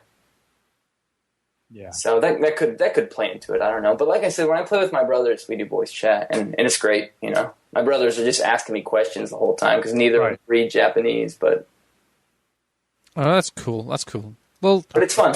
You know, bonding experience.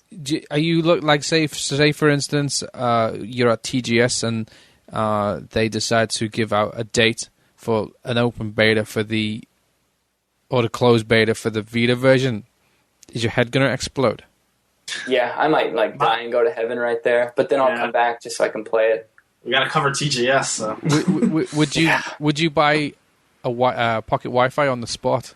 I will buy a pocket Wi-Fi as soon as I can play PSO on the go. Right, because you can buy pocket Wi-Fi because SoftBank at TGS in like one of the other halls, and you can actually sign up and get like an iPhone there and then. Wow, that doesn't surprise me, but that's still pretty funny. Yeah. So okay, cool. So yeah, great. I'm looking forward to you buying a pocket Wi-Fi. Like, but by the way, it is getting a packaged release for those people who are really big on packaged releases. Yeah, I heard about that. Yeah, and it's coming with some goodies, and I think it's like. I want to say it's like 6,000 yen, $80, something like that. Yeah, it's game price, yeah. And, you know, I'll probably end up buying it depending on whether or not the cover art is nice, because that's just the type of guy I am. But again, like Elliot was saying, the package release does come with, like, you know, a free month or a couple months of the premium service and blah, blah, blah, this and that. So. You know, exclusive items, stuff that you might actually want. And, I mean, you'll have the disc, too. And it's just, I don't know, like, if you're the type of gamer who likes having a physical disc with their, favorite games, I can sort of see why someone would go for this and why I will go for this. Sure. Alrighty, well, let's get on to something else. Let's get off this PC malarkey. Did any of you guys play Assault Gunner's Vita demo? I did. I downloaded it. Really good start, yeah. You downloaded, went back to play PSO too. Yeah. Probably. Yes. Can I tell you why I didn't play it real quick, actually? Let me just tell you why. Probably because he took up too much bandwidth on his PSO game. And I flipped over and downloaded Assault Gunners, and then I clicked the icon to play it, and it was like, oh, you got to quit Persona 4 to play Assault Gunners. And I flipped back, and I wasn't at a point where I could save Persona 4, so I was like, screw it, I'll play it later. And later never came. Later didn't come. I just haven't quit out of Persona 4. My Vita's literally like had Persona 4 running since it came out. So yeah, likewise. But I played the demo for Assault Gunners. It's the actual demo. The full game came out on the 28th last Thursday for 1,600 yen, which is cheap. Which is cheap, but the game looks cheap, don't you think?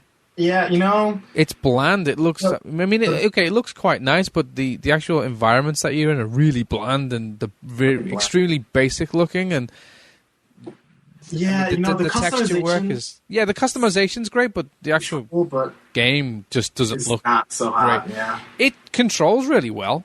Yeah, definitely. I thought the control the control was good. I mean, it's just your enemies are sitting ducks who just don't. Yeah, they're not exactly the most intelligent robots in the world. They're not fun to kill. No, it's not fun to kill. Even when that big tank came out on the second mission, you were like, yeah, big tank, let's go. And it was over in like 15 seconds, and you're like, really? Yeah, it's just, I don't know. I was a little bit excited because I hadn't heard about it, but now I kind of realize why I haven't heard about it. Right. Well, you were saying about the customization. You can customize your mechs like different weapons and color schemes and stuff, right? Yes. And this carries over into multiplayer too, right? Correct, but multiplayer is local only. Yeah, it's ad hoc, right? Yep. And that's one reason that I didn't really feel the need to give it such a hard look. Yeah, that was another reason why I decided I ain't playing this anymore, because I want this type of game like screams to me to play online. Yes. Yeah. And play with your friends. And even I wish Ad Hoc Party on the PS3 would work with the Vita. You know, because you know Ad Hoc Party when you play it with the PSP, it works kind of well, right? Yeah. I mean, it's an option, which is good to have. Yeah, but it doesn't support Vita. But I mean, yeah, which sucks. But come on, developers, just put online in your games in the first place. I mean, the Vita now has like the most sick, awesome online architecture of any handheld ever, and you don't put online in it. We shouldn't have to go through our PS3. No, you shouldn't. I'm not saying we should. What I'm saying is it's there, but it's not. It's Sony. I hope Sony do realize that people want to play these games online, and the developers are not putting them online. So we need Ad Hoc Party on the PS3 to do that. So yeah, that's another reason why I wouldn't. I'd actually pay a little bit more than what they're asking for if it had online. Yeah. So is the gameplay any good? The gameplay is not bad. It doesn't control bad at all. The system in play sounded interesting to me. Where I'm really into these like upgrade systems where you play more and more and you upgrade and upgrade. It's kind of like the Monster Hunter system. Yeah, it's got like an upgrade system. Is it kind of like that? Where you? I mean, the thing is though, like part of Monster Hunter's charm is that because the creatures you're fighting are just so interesting and cool and kind of challenging. Right. Whereas here, you don't have that.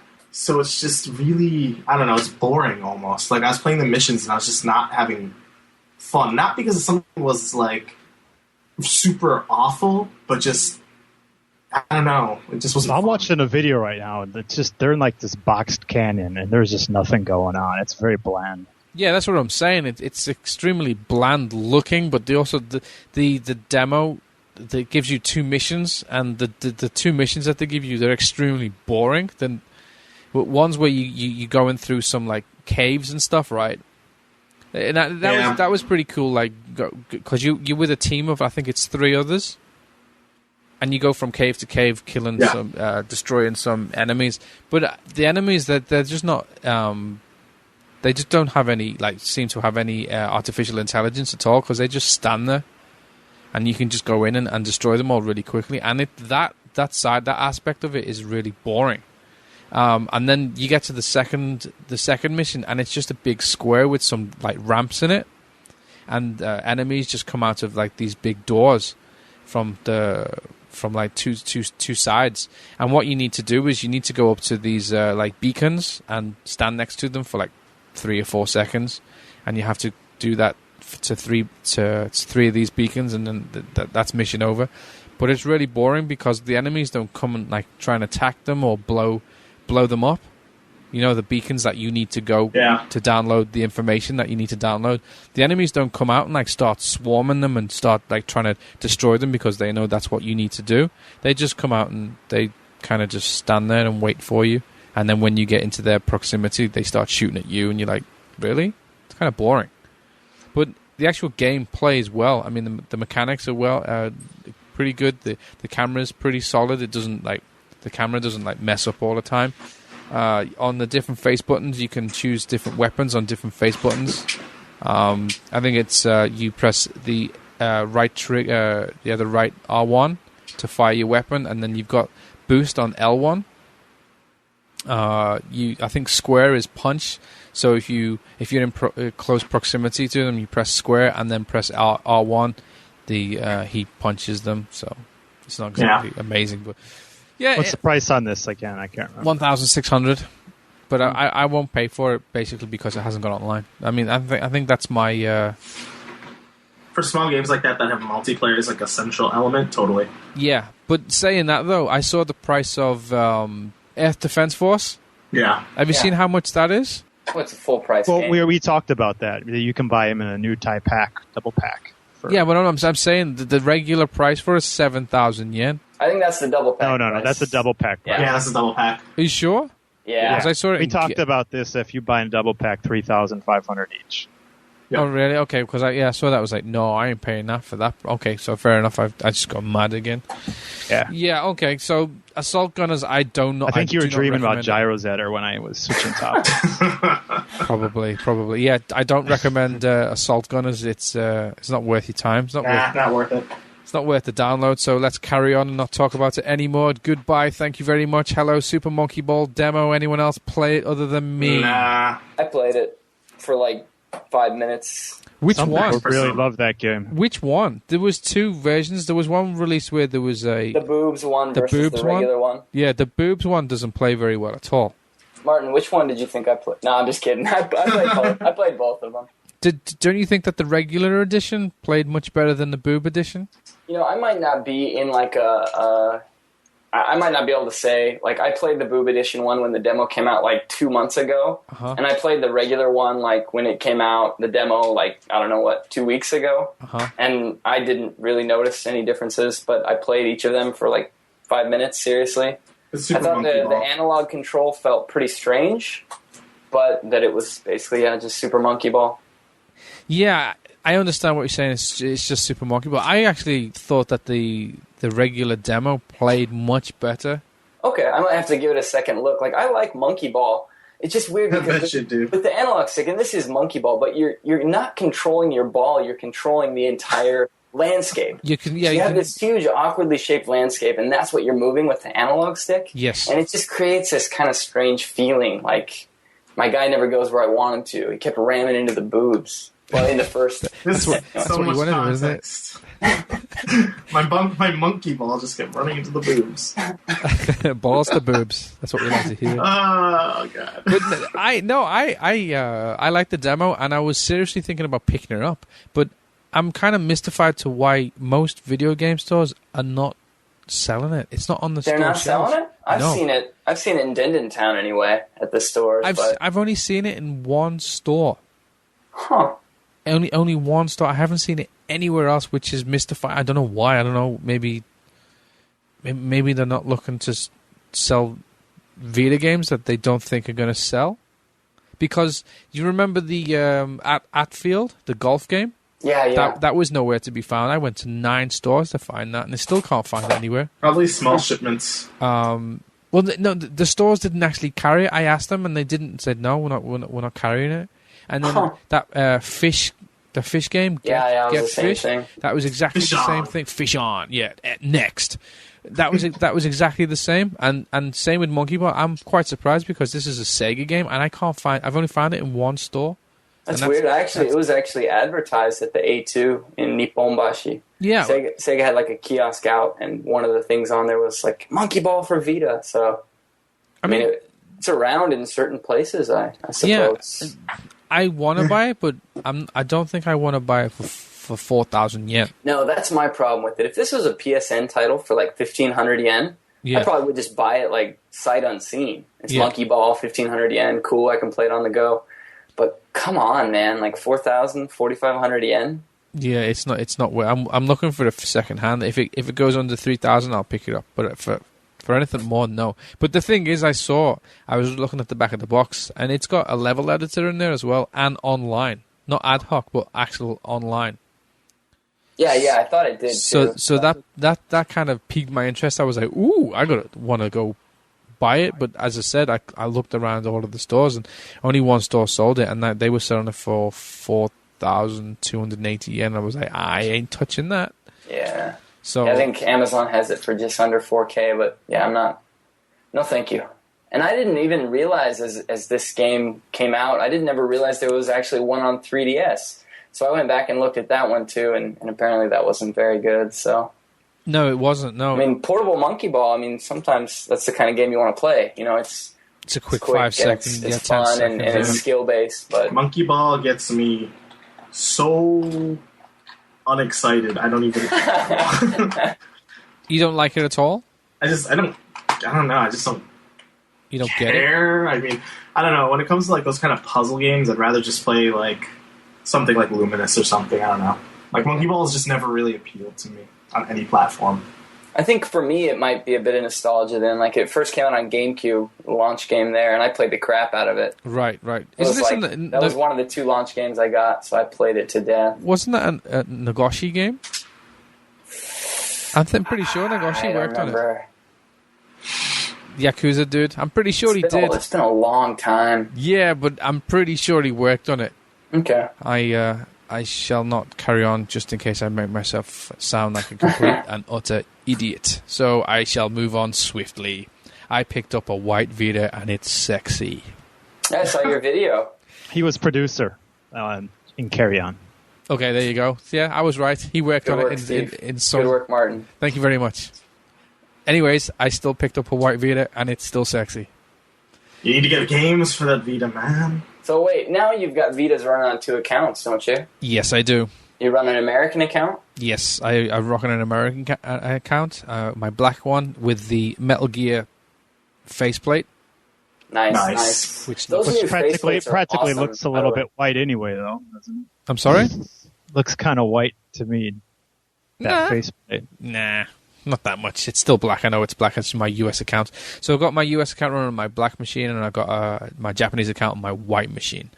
And it's so good. The white machine, the finish on it's beautiful. It doesn't have any it's not a fingerprint magnet like the black one. You know the black one's a huge fingerprint. The white one isn't. That's good to hear. The analog sticks, the rubberized parts on the analog sticks, they're grey. Yeah, they're darker, right? Yeah. And they probably did that on purpose because they would probably get pretty dirty if they were... But I'm also wondering if the grey's going to get dirty as well. So I'm a bit worried that they're going to get dirty, and there's not much you can do about it once they are dirty. I don't know, maybe some alcohol rub on it will clean them up, but the machine just looks beautiful in white. It's the finish on it is great. I mean, with the white, the actual white unit, and then you got the blue PlayStation button, the neon blue button. Yeah. Yep. It just looks so good. On the white, yeah, I bet that looks awesome. It looks awesome on the white. But yeah, I'm enjoying. I've got 2 machines. So how many games are you playing on the English version, and how many are playing on the what's your ratio of games? Just so I'm trying to understand. Like are you think you're saving money in the end by having 2? I'm saving a time of not switching accounts, which is to me is a pain in the ass. Losing. So how many games are you playing that you cannot get in Japan that you can only get in the West right now? FIFA. It's in English. The Japanese version isn't in English, and I don't want to play FIFA in Japanese. Right. MotorStorm. I've got people on MotorStorm. What else have I got? I've got because I bought Wipeout. Wipeout on my PS3 on my US account when that first came out, so I can now do the cross-platform with my friends on my US account, which I do. Cool. That's something I wanted to do. I couldn't do it on the Japanese one because I didn't have it on my Japanese account. What else?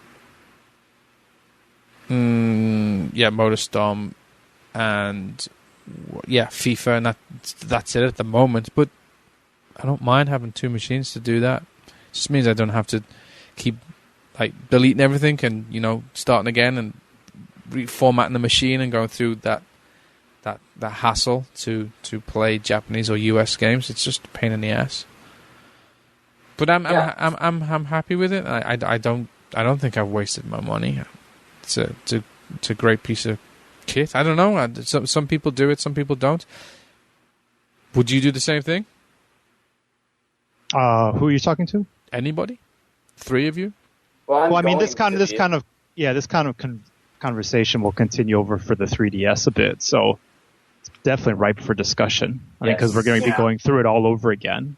Yeah. I mean, if you've got 2 different accounts and you don't care about separating your trophies, between over 2 accounts, some people obviously it bothers them. Right.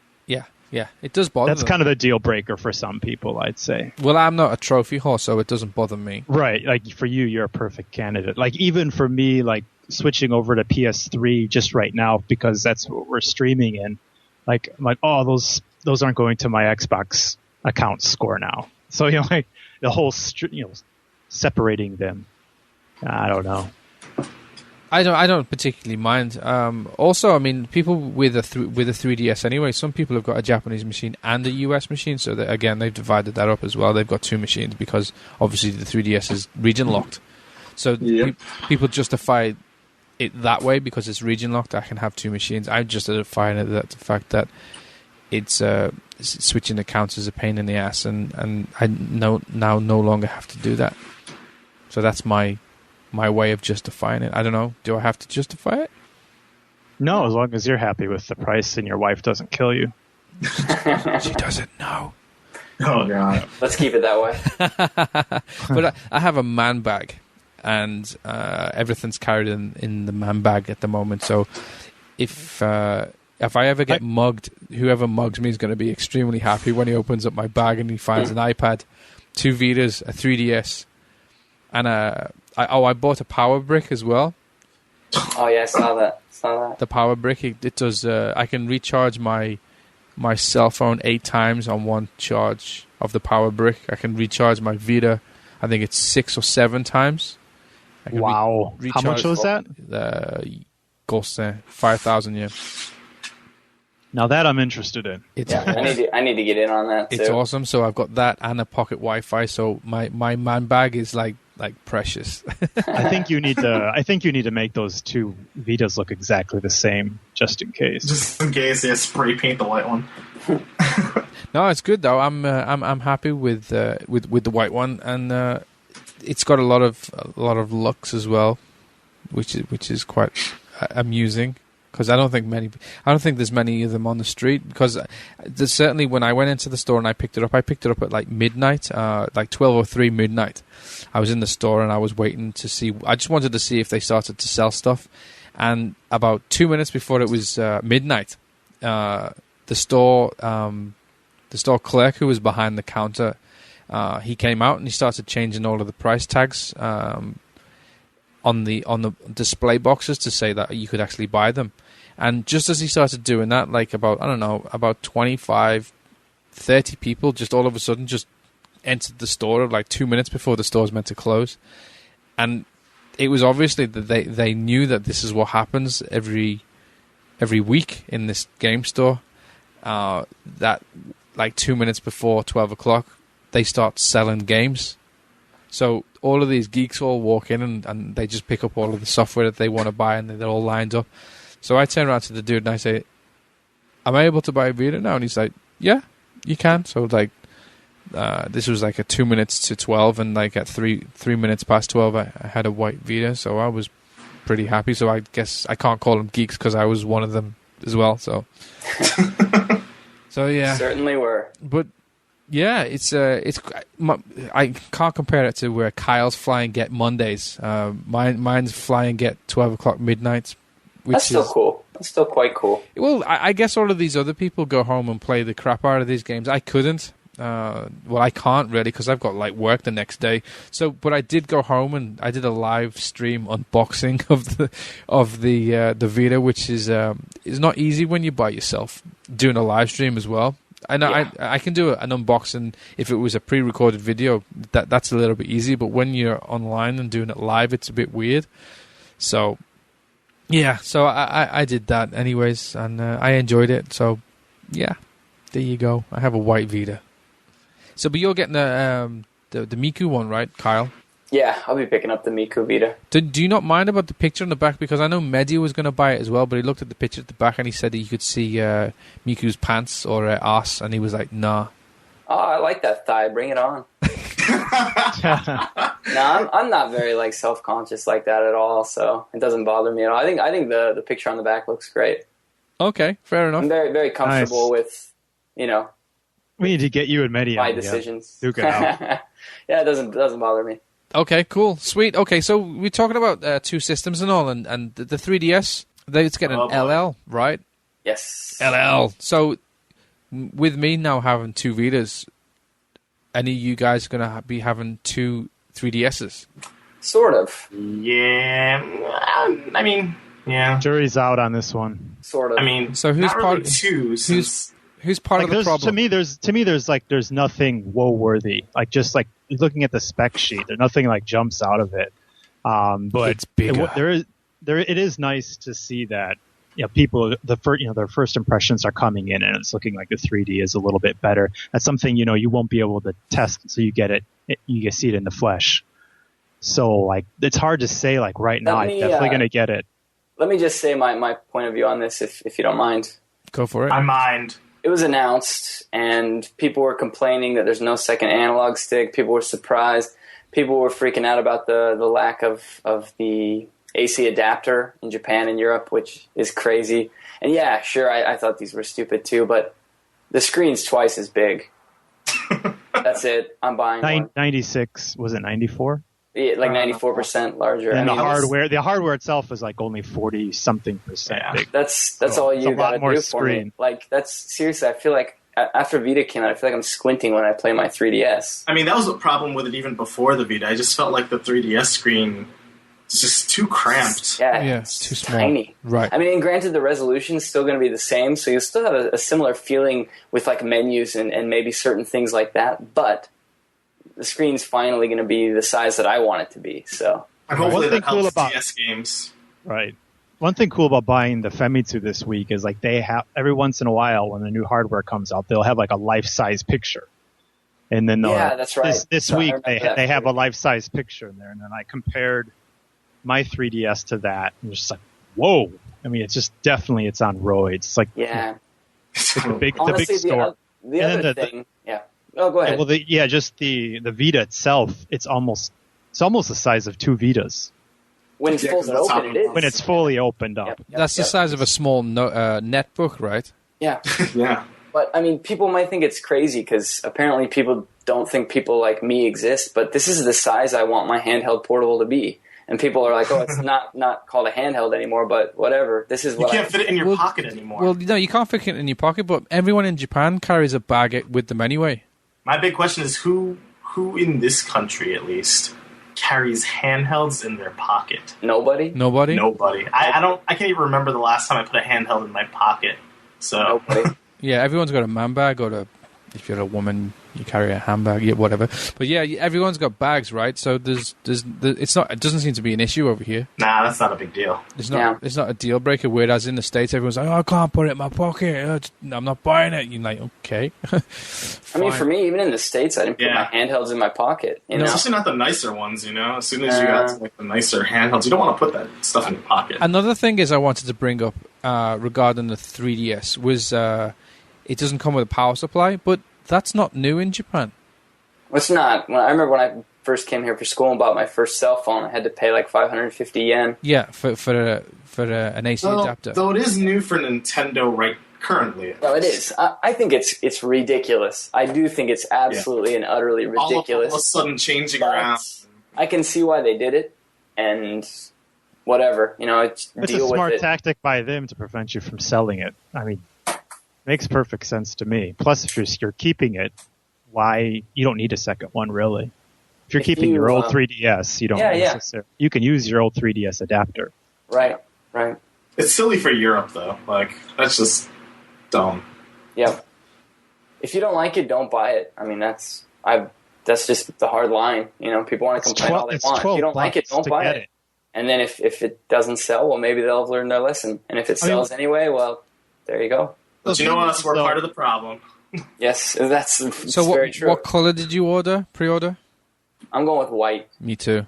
White, yeah. I like white. The more I look at the, is it gray and black? Yes. I like it. And the more I look at the red and black, I kind of like it. But I think I'm just going to stick with white. Yeah. I went black on the original 3DS, so I kind of want to switch it up here. Right. I had a white 3DS, and now I have the white 3DS with Dragon Quest lines on top. I figure I'll just go with the white 3DS LL. It doesn't come with a cradle either. No, it does not. But who uses a cradle? Me? I do. Mine's sitting in its cradle now. No. I don't really. I use it because it's there, but it's not a big deal to me. But a lot of people with 3DS are really into the cradle just because, here we go, the battery sucks. Yep. So it's really easy to just throw it in the cradle. And this isn't going to be that much better. I mean, I don't trust the 10 hours. It's with DS games. It's not going to be that much better. My problem with the 3DS isn't the battery life when playing the games. It's the fact that if I play a game And put it into sleep, and I forget to charge it. The next day, it's flashing red anyway. It's dead. Yeah, within the day. And that's my problem. Yeah, I don't really care about how long. If I'm playing a handheld and it lasts 3-4 hours, and fine. it like starts flashing, it's like, okay, yeah, duh, I've been playing it. But man, if I play like I was playing Atrian Odyssey 4 the other day, and I seriously played it for like 30 minutes. I shut my 3DS to put it to sleep and put it aside. Forgot to charge it. And the next day I was like, oh, I'm running out the door for work. I want to play more Atrian Odyssey. So I grabbed my 3DS and I pulled it out of its little sleeve, and the charge light's flashing. And I was like, oh, yeah. That's what bothers me when that happens. And when I was playing the Monster Hunter, Vita, it's something you just give up on. Because you know deep down, even it's not even worth opening it up and checking if there's battery left. So you just open up your Vitas. Yeah, I don't even check it. The battery, the Vita, I mean, that's one thing it's definitely got in its corner is the Vita can last on sleep for like a month. I'm not even kidding. Yeah. I'm not even kidding. It lasts like a month. My wife bought her Vita really early because she got some extra money from a bonus or something, and she knew that she was going to want it for Persona eventually. And so I got her playing Trails in the Sky. And then she didn't get too far, but I'm still working on it. But so she played it for like 3 hours, put her Vita to sleep, and put it in its little case and put it aside. Well, like a month later, I wanted to use it to test something on 2 Vitas at the same time, so I asked if I could use it, and she's like, "Oh yeah, but I haven't charged it or anything." I was like, "That's all right." And I pull it out, and I pushed the power button, and it still had power. I was like, "When was the last time you played this?" And it had been like a month. I'm not even kidding. So. Yeah, the Vita is great with that the whole battery sleep thing. It's pretty awesome that they can do that. So I hope that this somehow improves that. I'm not holding my breath on that one though. Me neither. And maybe it's just because I haven't looked into it enough. This might be stupidity, and I hate to look like a noob right here on the air, but I know there's like a Wi-Fi switch and stuff on the 3DS. Does the battery die so quickly because it's always trying to do Surichi guys? Is that why it dies so quickly? I guess that's it. Yeah. And if that's it, if I flip that switch, will it stop trying that and make my battery last longer? Yeah, but you won't pick up people that you meet on the street, and you won't be able to finish your puzzle pieces, or you won't be able to do the dungeon game. Yeah, but the more I do it, like I've cleared everything, and now I'm in like the super hard mode of the second one, and it's just stupid. It's just frustrating. It's like, you don't want more hats? You got to get one guy with a black shirt and one guy with a white shirt. They have to be back to back. You have to get lucky and not get cursed by the second dude.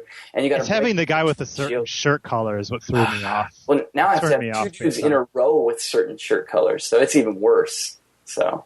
Anyway, the puzzle pieces are kind of cool, but for me, it's more about like, I want to collect more than, I want to look at these puzzles because I don't really care.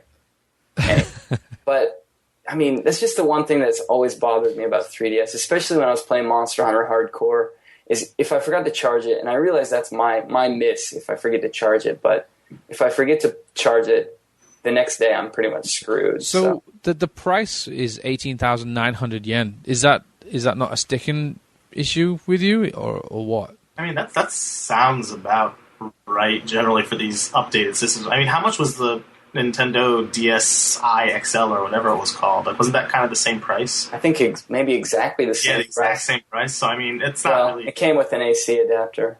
Yeah, that's true. I think a lot of people are going to go the way of, like, they did with the iPhone. Like, you can give your old iPhone to somebody.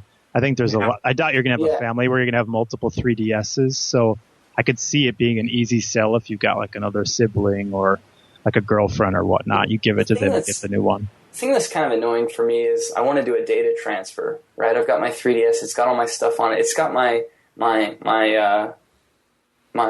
all my info. Like the 3DS is so awesome in that it keeps track of every game you've ever played, how many hours you put into it, how many times you played it. I love that. I think that is one of the coolest features of the 3DS, and I don't want to start from scratch again, but you can't transfer that unless you have 2 systems with you. Right. So if I take my 3DS now and sell it, it's gone. It's dead, you know? Yeah. So I talked to my wife. She doesn't have a 3DS, but she wants one, so I might just kind of hand me down my 3DS to her and keep it in the family. Keep it in the family. I noticed that the day before the 3DS was announced in the store that I normally go to, they had about 5 units on the shelf of secondhand 3DSs. The day after the 3DS LL was announced, there was 36 units on the shelf. So it was like a mass sell straight away, because not only did the 3DS drop in price it dropped from, I think it was 11,000 yen you got for your 3DS. It dropped from 11,000 to 8,000 yen, the price that you got in store. Oh, wow. It's the same. That's the same price as PSP.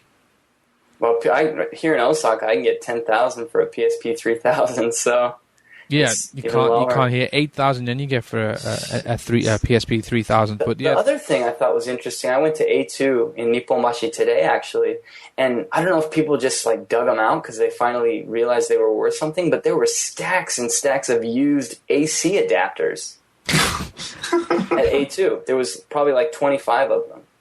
Did you buy any?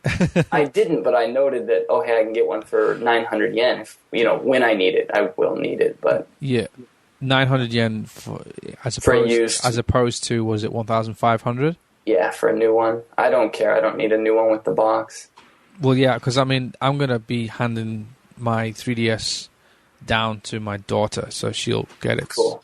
So cool. I'll still have access to the power. Well, yeah, and if I give mine to my wife, I'll still have the power cord as well. So yeah, I just still haven't decided, but I'm definitely pulling the trigger on one. This is what I wanted. The other thing I wanted to bring up earlier is, and I don't want to sound like I'm complaining too much, but I'm one of those guys who thought that the friggin' edges on the bottom of the 3DS on both sides are like sharp. I really hate the corners and the little pegs that stick out there. It just bugs me. You rub your finger over it. It just doesn't feel right. The 3DS LL, this thing is well-rounded. So I think it's a little bit too roundy. Stupid as that sounds, I think it looks great. I think it looks better. I like the buttons. I'm definitely buttons. On the opposite end of this. I don't think it's an attractive looking system. That's not going to stop me from buying it. But I don't know. Let me just say again, I'm not saying that I think the system overall looks super attractive. I just like the curvature on the bottom left, bottom right of the 3DS LL. So you're into the curves, then? Yeah, Kyle announces he's into curves. Do you guys know what I'm talking about? On the bottom of the 3DS, there's these little pegs that stick. I know exactly what you're talking about. I thought the exact same thing. I don't know if they're there like so that when you put your 3DS down flat on a table, it's stabilized or what, but that's probably what it's for. I friggin' hate those things. Passion coming out. Listen to the passion. A bit. We know what Kyle's passionate about now. Curves. Pegs and curves. But yeah, what I was saying before about the AC adapter, all the mobile phone companies, they still do it. You don't get unless you pick up a smartphone. Yeah, smartphones they come with. Smartphones they come with it. But if you pick up a regular cell phone, that's not a smartphone. They don't come with AC adapters. You have to buy that separately. Because when my wife bought her phone on SoftBank about just under 2 years ago, yeah, she bought a cell phone called Jelly Bean, it's by the same company who makes jelly beans, and it's designed by them. And it's a nice looking phone. And she when she picked it out, she said, "Yeah, I want that one, and I want the pink jelly bean." And it was nice. And then the store clerk said, "Yeah, you need an AC adapter." And she was like, "What?" She's like, "Gotta buy an AC adapter." And she was like, "Yeah, you have to do it with all of the phones now." So when I heard that the 3DS didn't come with the LL didn't come with an AC adapter, I was like, "Oh, they're going down the same path as cell phone providers." So, yeah, but that stuff just doesn't fly anywhere else because in Japan they just go, okay. Yeah. They never ask why. They never ask a question why. They just go, okay. They just agree with it and fork over some more money. But yeah, SoftBank, AU, Docomo, and there's another one as well. They just have a Wilcom. We have a Wilcom here. Wilcom, yeah, they do it as well. So it's not environmentally conscious. As they put 4,000 bags into us. Yeah. Right. Yeah. And they pocket the the extra 500,000 yen profit off the thing. Probably like a bag with your bag. Yeah. We all know that Mother Earth really wants plastic. That's why we exist in the first place, though. There you go. Yeah. So how many is that for picking it up? Is that 3 of us who are part of the problem? That's 3 of us who are part of the problem. Sorry, guys. Steven? Waiting to see it in the flesh, seeing how the games, with the current resolution look on a bigger screen. Well, apparently the 3DS games, they're going to be as good as they were on the 3DS. Sorry, I'm just waiting for whether it's going to be marginal. Yeah, I'm just going to wait and see. Something's got to blow me there. That's probably the smarter decision. Yes. What did you say? Something's got a what? Woe me. Oh, Jesus. I'm not going to go there. No, it's not woe worthy yet. No. It's not. I mean, Monster Hunter is looking pretty bad as it is with what we've seen lately. So we'll see how things look on a bigger screen. Right, okay. Before we get into Monster Hunter, Elliot, you were playing Bravely Default. There you go. Stupidest title ever. For Square Enix RPG, traditional RPG, turn-based combat. So, is that what this is? I originally thought that this was like the brave story of a couple who defaulted on their home and had to get through the hardships. No, not Is that not what this is? No, it's actually a little bit more exciting than that. So this is a Square Enix RPG, kind of in the vein of Four Warriors of Light, which came out on the DS a little while back, if anybody remembers that. Yes. It is a very, very attractive visual style. The game looks beautiful on the 3DS. The music is fantastic. That's the first thing that hit me was the music. I was like, wow, this is beautiful. And I put it into my my stereo. Yeah, just listening to it, and I just left the game idle. It's gorgeous, yeah. The art design reminds me a lot of Final Fantasy IX, actually, with like the sort of medieval airships, that kind of design. But this most recent demo is for the combat, and Square Enix has been releasing sort of periodic demos for the game that show off certain very specific points. The last demo was kind of exploration. You got to run around a town and do some side quests, and the demo ended with a very short battle, but you didn't get to really try out any of the jobs, because this game has a job system, like the Final Fantasies of yore. And so this demo is basically 5 battles. I believe it's 5 battles in a row. There is no exploration, nothing. At the beginning of the demo, you pick from a list of jobs for your 2 characters. It's a very short list. You have, the typical things like knight, black mage, white mage, monk, stuff like that. I went with a monk for my male character and a white mage for my female character. Very traditional roles. And so you start the battles, and you have, typical things, attack, skills, items, but then you also have 2 new options. One is called Brave, and the other is Default. Oh, wow. Yes. Amazing. Bam. There it is. That's it. Is. So Default is basically, it's defending in a way. Yes. Like when you hit Default, you defend. But at the same time, what happens is you store a turn, which means next turn you're able to have 2 commands. Right? Yes. So you can attack twice, you can attack once and use a skill, you can attack, use an item, etc. You can default, I believe, up to 3 times. So you'll be able to do, 4 attacks in a row, including, your current turn. But the thing is, when you do that, you're defending for all those other turns while you're waiting. And the enemies can also do this at the same time as well. And so they can store up moves that they can use against you sort of in succession. And one of the battles, you're going up against, I think, 7 enemies, a lot at once. And they can all choose to default to the point where all of them are going to have, 3 or 4 attacks in a row in a single turn. And if you're not prepared for it, they can take you out in one fell swoop. Right. And so the other command, Brave, allows you to sort of use turns ahead of time almost. You can use the turns you've saved up, or you can actually go into the minus, which means for the next few turns, or however many times you use Brave, you can't do anything. You're completely defenseless. So if you want to, maybe you're at the end of a boss fight and you think you're really close to finishing this guy off, and you're like, I just want to get this done in one fell swoop, you can use Brave, and you could sort of, add 2 extra attacks to what you already have, and just go for it, go in an all-out final attack. But if you screw up and don't beat him, then you're just vulnerable and you're sitting duck, which I thought was really interesting. The problem is that, it's a demo, so you only had 2 characters instead of 4, and, it's trying to sort of show you the ropes. It was kind of slow. That was the biggest concern, is it felt a little bit slow, and the battle felt a little bit dragged out. But, I imagine with 4 characters it'd be a little bit better, and once you have access to all the jobs and skills, it's not going to be quite as much, wow, this battle's taking a long time sort of thing. So, but it was cool. It was fun. Is this something that you're going to pick up? Because it got a date, right? Yes, it got a date. October 11th. correct. Is this going to? I mean, does it uses AR cards as well, right? Because I remember they released. Do you remember, Stephen? Last year at TGS, they released a demo.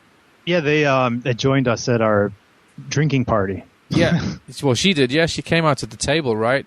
Yeah, like a wormhole. She just kind of popped up. Yeah, and I think she was hanging onto Medi's crotch. I think that's where she sunk down into that. Yeah, she sunk into his crotch. I think it was because she likes salsa dancing or something. I don't know, but yeah. Yeah, I don't know if that AR stuff's going to be in the final game, but it's just sort of like, just a little extra thing. I don't think it really factors into the gameplay itself. But this is definitely a day one. It looks great. It feels great. It sounds great. It feels like a traditional Final Fantasy in a lot of ways that Final Fantasies don't feel these days. So I'm all about this. Yeah. What's Final Fantasy? I don't know. Falcom? What? Falcom Fantasy? Oh yeah, Trails in the Sky. Yeah. Okay. There we go. Is this something that you're going to pick up? I will. My first impression on this game was horribly wrong. There was the demo that was released originally for this game, and I was super excited because I love Four Warriors of Light.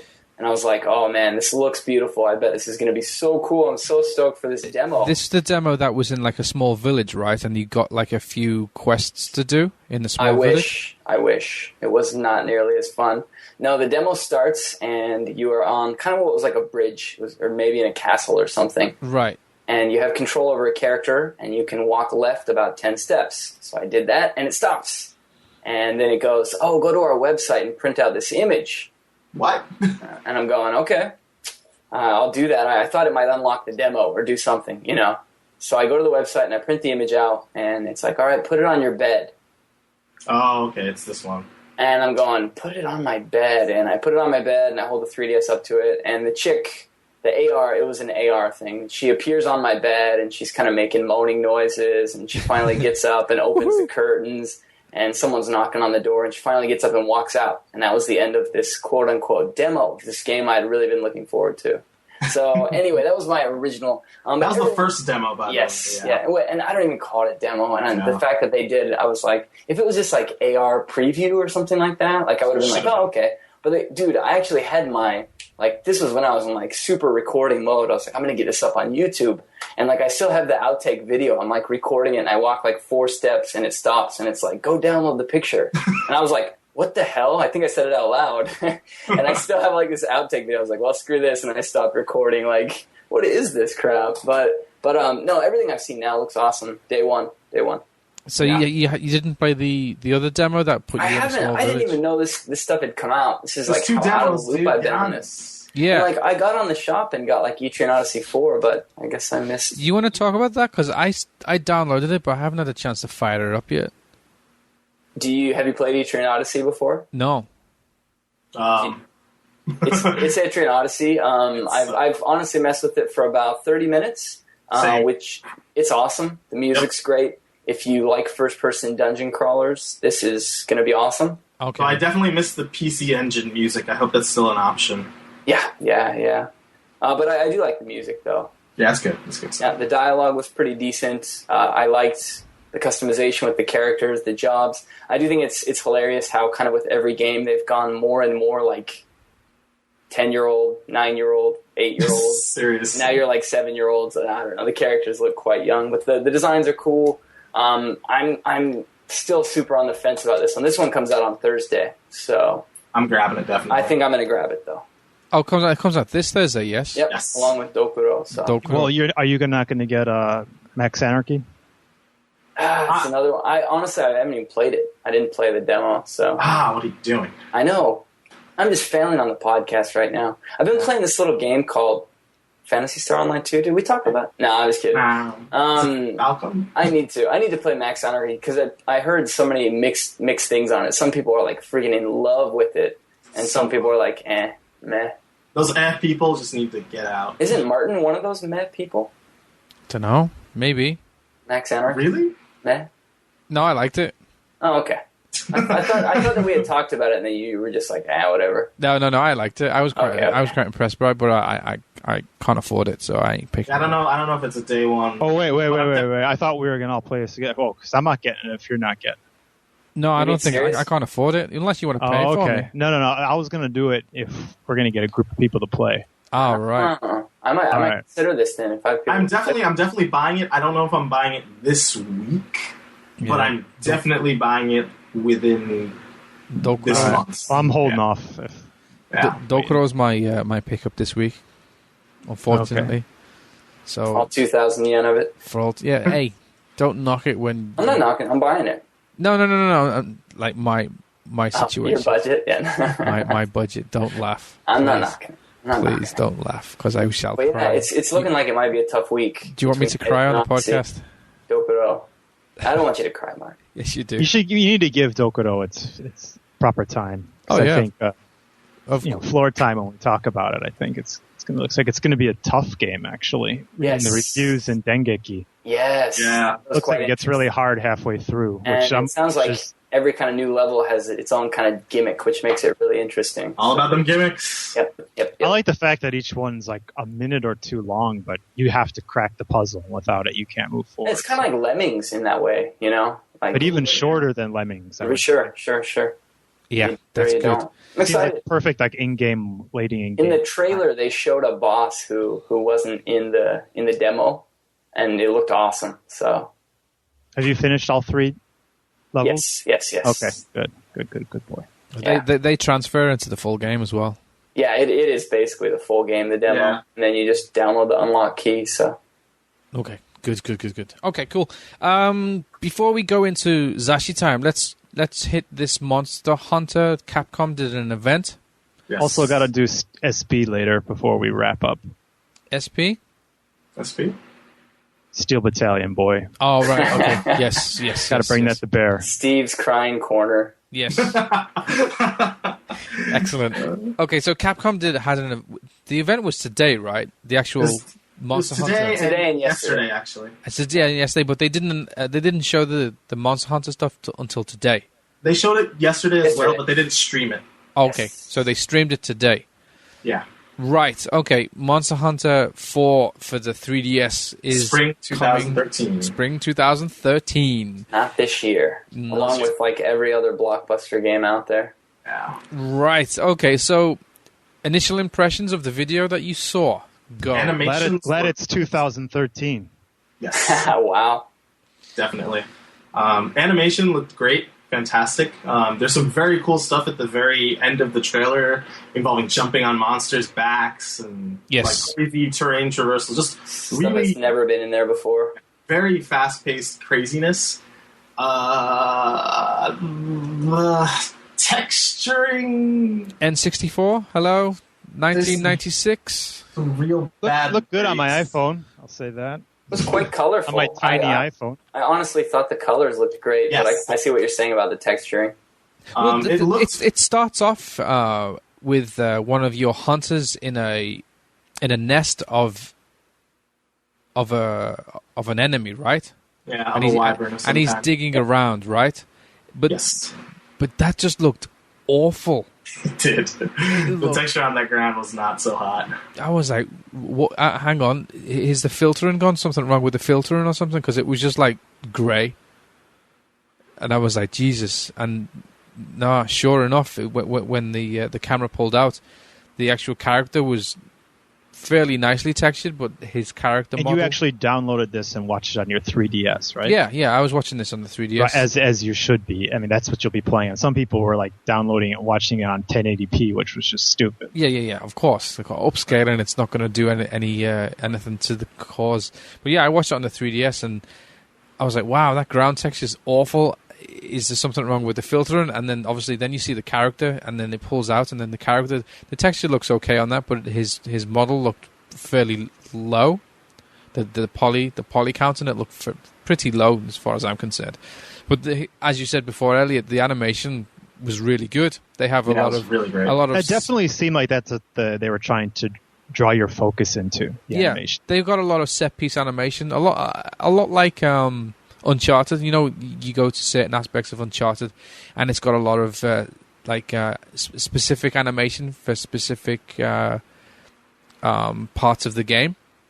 You know, when he's crawling through like really tight tight places in Uncharted. He's got like really specific animations for just that part, and that's it. Yeah. Monster Hunter seems to have this type of specific animation for very small tasks, but it really adds to the actual feeling of it. Makes it more substantial when you're watching it. It's just like, oh, okay, you see that instead of you just being like some canned animation where you'll see like the animation like just clip through something for it to just so the character can get from point A to point B fairly quickly. Yeah. But they have a nice blend of animations in there. So I was really happy when I saw that. But then it just kept going, and I was like, okay, the sky looks nice, but everything else looked horrible. I think at this stage something should have been mentioned about what is like placeholder and what's going to improve and what we want you to pay attention to in the video. I'm not particularly worried about the look of the game, if only because I really doubt they're going to put out a game that looks worse than 3G. Right, but this doesn't look like just worse than... Well, you mean 3G on the Vita? No, on the 3DS. What about the last Monster Hunter game? Even the PSP version looks better than that. It does, but I mean, the last 3DS version looked fantastic. With some amazing lighting effects, etc. And that was a port, essentially, an enhanced port of the Wii game. So, I mean, honestly, like, they have what? Spring 2013 is a pretty big window.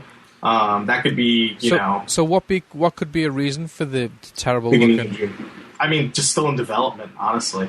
Like, there are images of earlier Monster Hunter games before they really hit, like, deep into development on the visuals, and they weren't so hot. So, I mean, I really doubt they're going to put out a bad-looking Monster Hunter game, because they've never done that before. So there's really no reason to think they're going to start now, other than just, a trailer that had some crappy textures and low poly count. Right, yeah. I mean, I was saying before that the environments are really colorful, and a lot of the environments that seem to have like interesting player mechanics where the player can climb walls and stuff and actually attack. Yeah, that's cool. That's very while cool. hanging onto the walls, which is really cool, and it brings another element of hunting into the game, which is great. I'm all for new elements of attacking and hunting, especially with groups of people. So I'm just hoping that this is online. Please, for the love of God, Capcom, please. Not like local player. I mean, I'm talking about online, like Mario Kart online. Yeah. Because if it's not online, I'm not buying it. I think that's my rule now for handheld games. If it's not online, there's no sale. But that doesn't sound like you, because the old Martin I know wasn't interested in playing online. But is that something changing inside you? I mean, never really mentioned that before. I think so. I think things are changing. I like to play with people online now. That's a shocker. Well, I think it makes it more interesting. You get to see more things, especially. I'm in full agreement. I mean, I've been always an advocate of online, so it's good to hear that I've always been the fold. I've always liked online. It's just never having the time. I don't know. I think my biggest thing is if you're going to have multiplayer, if you're going to have co-op multiplayer or versus multiplayer in this generation, if you're going to have it at all, like this is, if you're not going to have it, you're not going to have it. That doesn't mean anything to me. If there's no multiplayer, there's no multiplayer. But if you are going to have it and it is going to be a substantial part of the game, having it only be local is just a ridiculous move, in my opinion. Right. Like it would have been the same thing if Kid Icarus only had local multiplayer. It's like, why did you even make this then? Like, you could have taken the multiplayer out completely and just focus more on the single player. But if you're binary domain multiplayer should have been local only. Or just not there, Like, that's one of those things where it's just like, with Monster Hunter, there are people I want to play Monster Hunter with, but they are not near me, Yeah, exactly. Oh, there's no McDonald's by you. You don't want to go and sit with a load of kids in McDonald's, right? Yeah, and Monster Hunter is a fun game, but if you're going to have a multiplayer, you need to have both. Like, I get the idea of sitting with 3 other people. That's cool. But not everybody is capable of doing that. And if you're going to lock away a lot of the fun of the game in multiplayer, then I want to be able to take part, And not having multiplayer restricts me from doing that. And, obviously Capcom hasn't said anything about it in this instance, so hopefully they got the message. And not having online is what's if they're going to publish in the West, if they do publish this in the West, it needs to have online. Yeah, most definitely. If it comes out in the West with no online, I think it's going to flop. Yeah. I mean, there's still people playing, Monster Hunter Tri on the Wii online all the time. That game is one of the most highly played Wii games in terms of pure hours on the system, apparently. So, I mean, yeah, I don't know. Hopefully Capcom got the message this time. Yeah, hopefully they'll bring it pretty close to the Japanese date as well. Anyways, let's go into Zasshi Time. Steven. SB. We got to do SB. It's what? SB. Steel Battalion. Oh. Steel Battalion time. Steel Battalion time. Okay, Steven, you were so hyped for this game, I could not hold you down. What happened? Yeah, so even last time, I think I was reading the Famitsu reviews, and then kindly Kyle played Devil's Advocate. just counterpart, the Devil's Advocate to that with all the reviews that were just coming out. They were like literally dropping in mass. Yeah, I saw it right before we recorded, yeah. At that, even after that happened, I mean, I think I've gingerly laid out all my caveats, yet still expressed why I wanted to play the game. But I think it was up to 2 days. Martin has sent me a couple SOS messages throughout the week. Don't do it. I was still completely, I think I sent him a message going, no, I'm prepared to go down with this burning wreck, but yes, thanks for it. And I mean, it was like basically in my heart, I like made the sign to join the people on the roof of the skyscraper. It's like very much like Independence Day. It's like going up to the Chrysler Building, like to wave at the spaceship before it like blasts you to smithereens. Like I was that guy going up there to the top roof.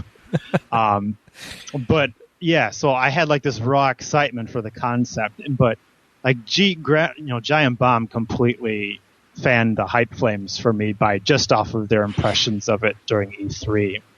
So like I believed those guys, like their heart was in the right spot. So then the information came that from Brad and Patrick that the game was pretty bad.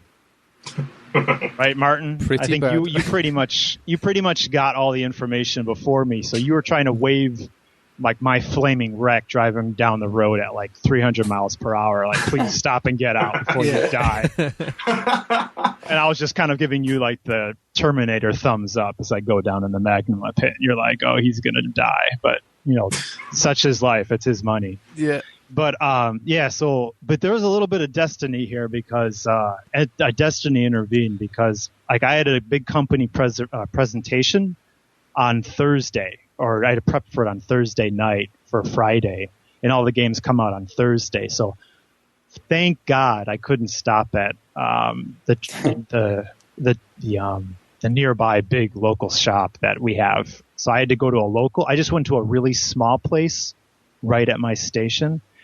And thank God they only had the Kinect and the game bundled together for like $180. Yeah. So the guy's like, you can't buy it. So I'm just like, okay, I can't get it today, right? So and then I had to go prepare for the presentation. 2 hours of sleep. So I got the Friday, and I was completely wasted because I had 2 hours of sleep prepping like 4 a.m. for this presentation. So I just went straight home and died. And then my Ali, he's like my Halo buddy. He came over and we played all day Saturday, thank God. And we had a really good session. So I was feeling really good. I'm like, oh, this is great. Had a really good weekend. Then Sunday came around. I was just like, oh, Sunday. It's like, it's your last day before you have to go back and face a whole nother week of work. Yeah. And Martin's still waving me down as I'm coming back around the home stretch again and completely engulfed in flames. But you said, listen to Giant Bomb. Just listen to their podcast before you go buy it. And I was at the point where I'm like, do I go buy the game right away? Or should I go to the gym and do some cardio and listen to the Giant Bomb first? And thank God I did. Thank God.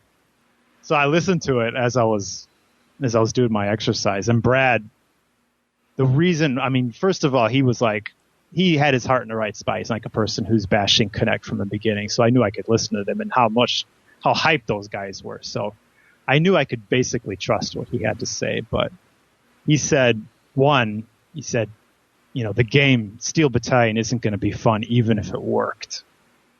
Like, to me, that just like, I completely crushed. That's heavy. I'm like, because I wasn't expecting that. That was the last thing I was going to expect. I was expecting, a lot of people, they play it for 30 minutes. It was just terrible. I haven't looked back since. I'm not going to play it anymore type of thing. But yeah, and then he said it ruined my weekend. And I was like just holding on to my Sunday. And as he's doing it, I'm on this like elliptical machine. Like I haven't cranked up to level 20 because I'm like, my heart's going so fast because he's just dropping this horrible news on me. I'm like Bob Harris in Lost Translation, trying to do on full speed. Yeah. And ready to blow a fuse because I'm going so fast. And but he was just, they were so lethargic the way they were explaining it. And like it just completely sapped my strength, and then just kind of like a little bit of peace passed over me, and went to bed and haven't really thought about it anymore. At peace. So 4,889 units were sold of Steel Battalion. I'm sorry. And thank you, people. Thank you, because you obviously bought my copy. One of you people. And to be honest, somebody out there on Friday bought my copy. I've been looking really hard to find secondhand copies, and I haven't found one. Does that mean they all died on the spot? They've all probably just died at home. Depression is a terrible thing. I imagine like. So if you translate, a video diary, like this is day 26. got golf ball sized bald spot on the back of my head. Yeah, I haven't Pizza seen boxes strewn on the floor, divorce papers signed. I haven't seen one. I think I got the controls down. Yeah, I haven't seen one used copy yet, so I don't know what's going on, because I expected them to be like, all the stores to have used copies like a day, 2 days after. Because so you saw these Famitsu review. So what do you think of Famitsu now when you've read that and you've listened to the podcast and you've listened to people I'm trying to go back to because this is a really good question. One of the things that they could not figure out was why the demo worked so well at the E3 when they did it there. Everything was working right. Yet when they played it at their own home, things weren't working well at all. Now, Brad went much further into it and saying why the game didn't work, why it wasn't fun, even if it did work. So that's a whole separate issue. But I guess certain people, it seems that if you are using a couch, it doesn't work well, which kills like 90% of the setup for typical people in the West.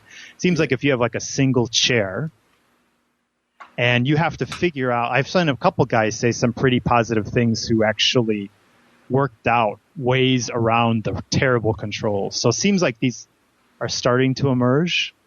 And I'm just guessing that maybe they were like kind of like taken through the whole thing by Steel Battalion developers. Maybe they learned some things. I don't know. The other side of me says, this is rearing the ugly side of Famitsu. Money hats. Maybe. There's no way to know, but I mean, there's no videos that go along with this, like them actually playing it. But I mean, what I can't forget in my head is watching the live stream on Famitsu, the live stream of one of the developers playing it, and just seeing how relaxed he was in playing it and it working. Yeah, he was sitting in an upright chair, and he wasn't sitting in a couch. And that's one of the things that I'm picking up on. He was against the wall as well. His chair was against the wall. And I was against a wall on a chair as well, and that seemed to work pretty well. Okay. So, what I'm really curious is maybe like a month later, it's almost been 2 weeks, right? People are gonna start to emerge saying they've got it working. That's such bad game design. But that's not so acceptable. Better without a couch, it should be. Imagine if you had to do that with a controller. Like you had to hold the controller upside down and use the buttons in reverse in order to get a game working, and you finally get it working. And sounds like a Catherine puzzle. Yeah. And it's like, oh, I got it now. This is how it works well. Like, that's unacceptable, Like, when I move the analog stick up, he doesn't move forward sometimes. Yeah. Like, that's not acceptable in any control scheme except for motion control. And it's just like, Really, that shouldn't be acceptable. So it seems like the verdict is out though on Nichan that it's a kusoge, it's an excrement game. Yep. I mean, like I always like to type in kusoge and then the name of the game that came out and see how many hits I get. Yeah, I got about 20,000 some on this, but you know how the hits work. It's funny, 20,000 hits on that, and like there's only like less than 5,000 copies sold, so someone's lying. Well, this guy right here, he wrote kusoge sugi warota, which is was such a game full of excrement that all he could do was laugh. Which obviously a person who probably didn't buy the game. Yeah. Probably. Oh well. So the new slogan. So I may get it way down the line where the prices drop and I have a 3-day weekend, but I ain't gonna give up a valuable Sunday. Put myself through that. Right. So okay, better without a couch. Right. Let's move on. Let's go to Zasshi Time. Steven, hit us with your lovely Famitsu news. Yeah. Yeah, oh wow, sounds really excited. All that news. That news. No, I'm just on. That was just kind of like a mood kill, just talking about that. All right, so let's open up the pores. Let's get the pores open again. Little epidermis rubbing. Okay, so yeah, Yakuza 4. Yuga Gotoku. 5, you mean? I've already played 4. Yeah, 5. And they just came out with a new podcast. I love their podcasts. The Kamurocho radio station. And pretty much all the voice actors, they just get together and do their thing. I love those Kazuma Kiryu, Martin, he was actually voiced by the same guy who did Vincent for Catherine. Oh, really? Wow. I bet you didn't know that. I didn't. I do now. That guy is a hero. He's a hero, yeah. His best scream in the business is amazing. Best scream ever. Yeah, so they did basically like a big information drop hit about the another drama mechanic that they're not mechanic, but basically they're gonna have a main story arc. In addition to this main story arc, they're gonna have all these like separate separate main story arcs, if you will, that are tied to each city. Okay. So it looks like not only are we going to get the largest game ever, but it almost sounds like it's 5 main stories in one game. So they were trying to impress the fact that this game is going to be huger than anything else, and they've never been lacking on content. So it's pretty impressive that they're not doing like because like Okinawa wasn't that big of an area. No, it really wasn't. Yeah. Especially, I think Elliot will be happy to know that Fukuoka is going to be the largest area in all the 5 cities, surprisingly. Awesome. That's the area. So Kazuma Kiryu, he's the one who's going to be end up in Fukuoka, and he's going to be a taxi driver. So it looks like they're kind of going the way of Grand Theft Auto a little bit here. Mm-hmm. I'm kind of interested to see how they can pull this off, because I don't think Westerners will be able to avoid looking at it, except through the Grand Theft Auto veneer. They're going to be forced to sort of look at it that way and compare the two.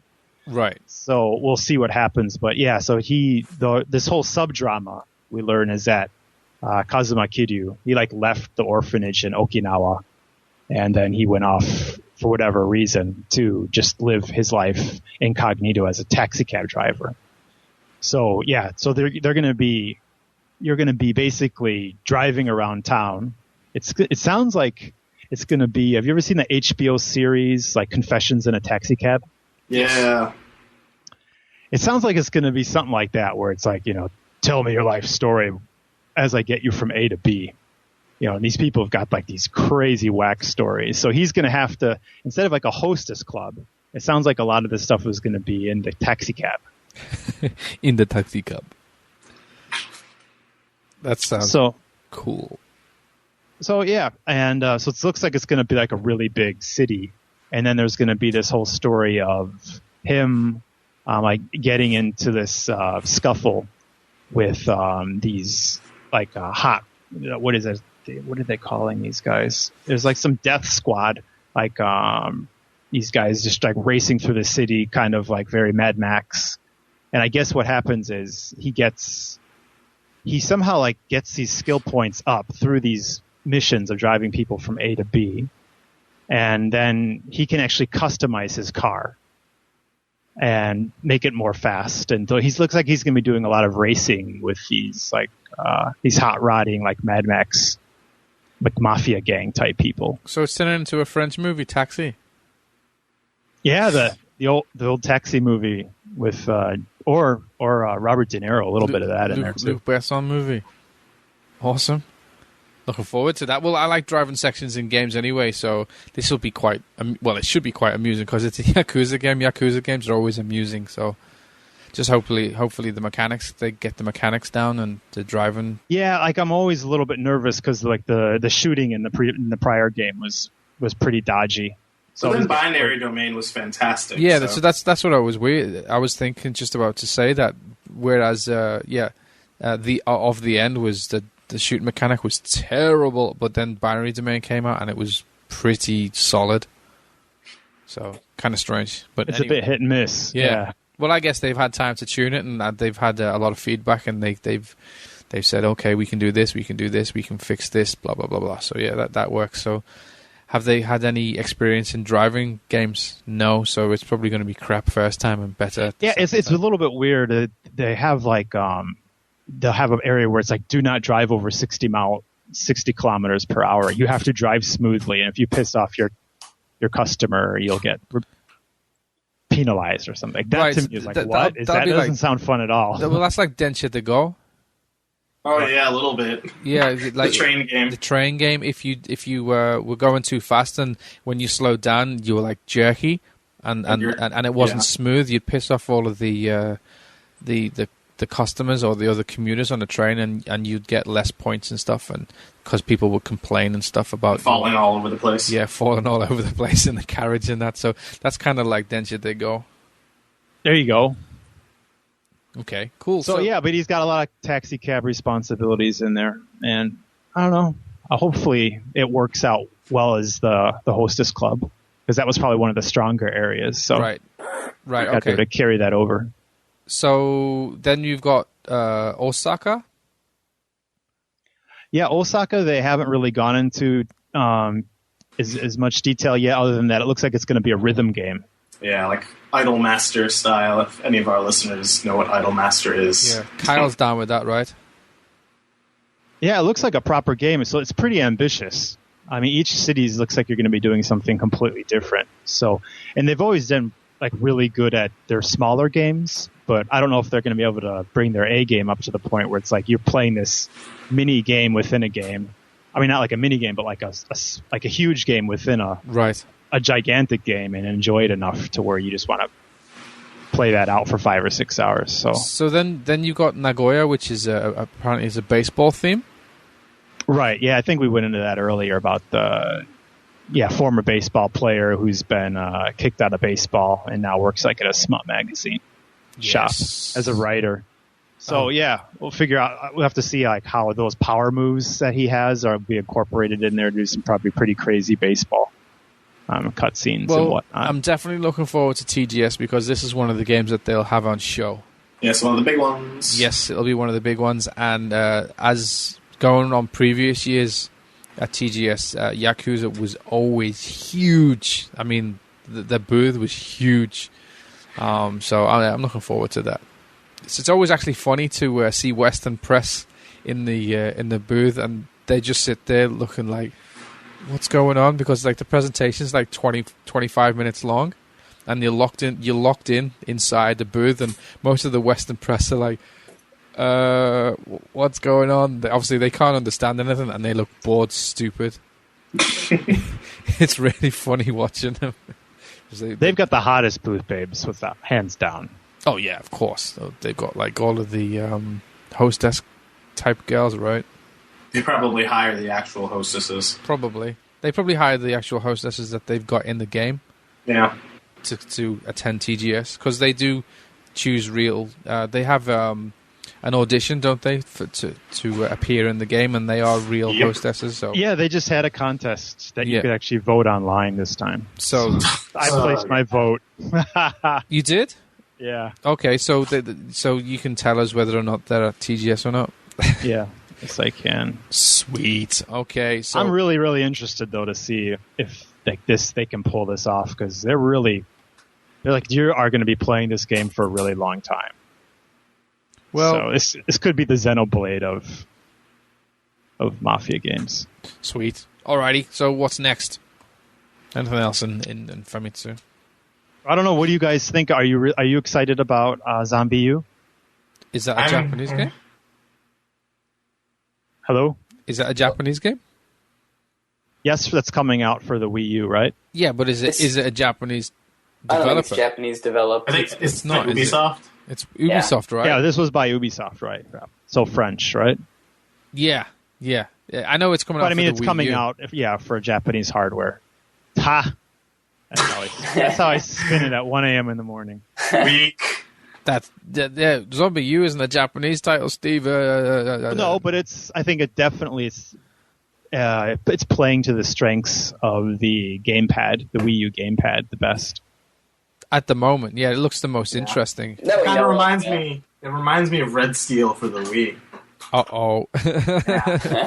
That's troublesome. Uh-oh.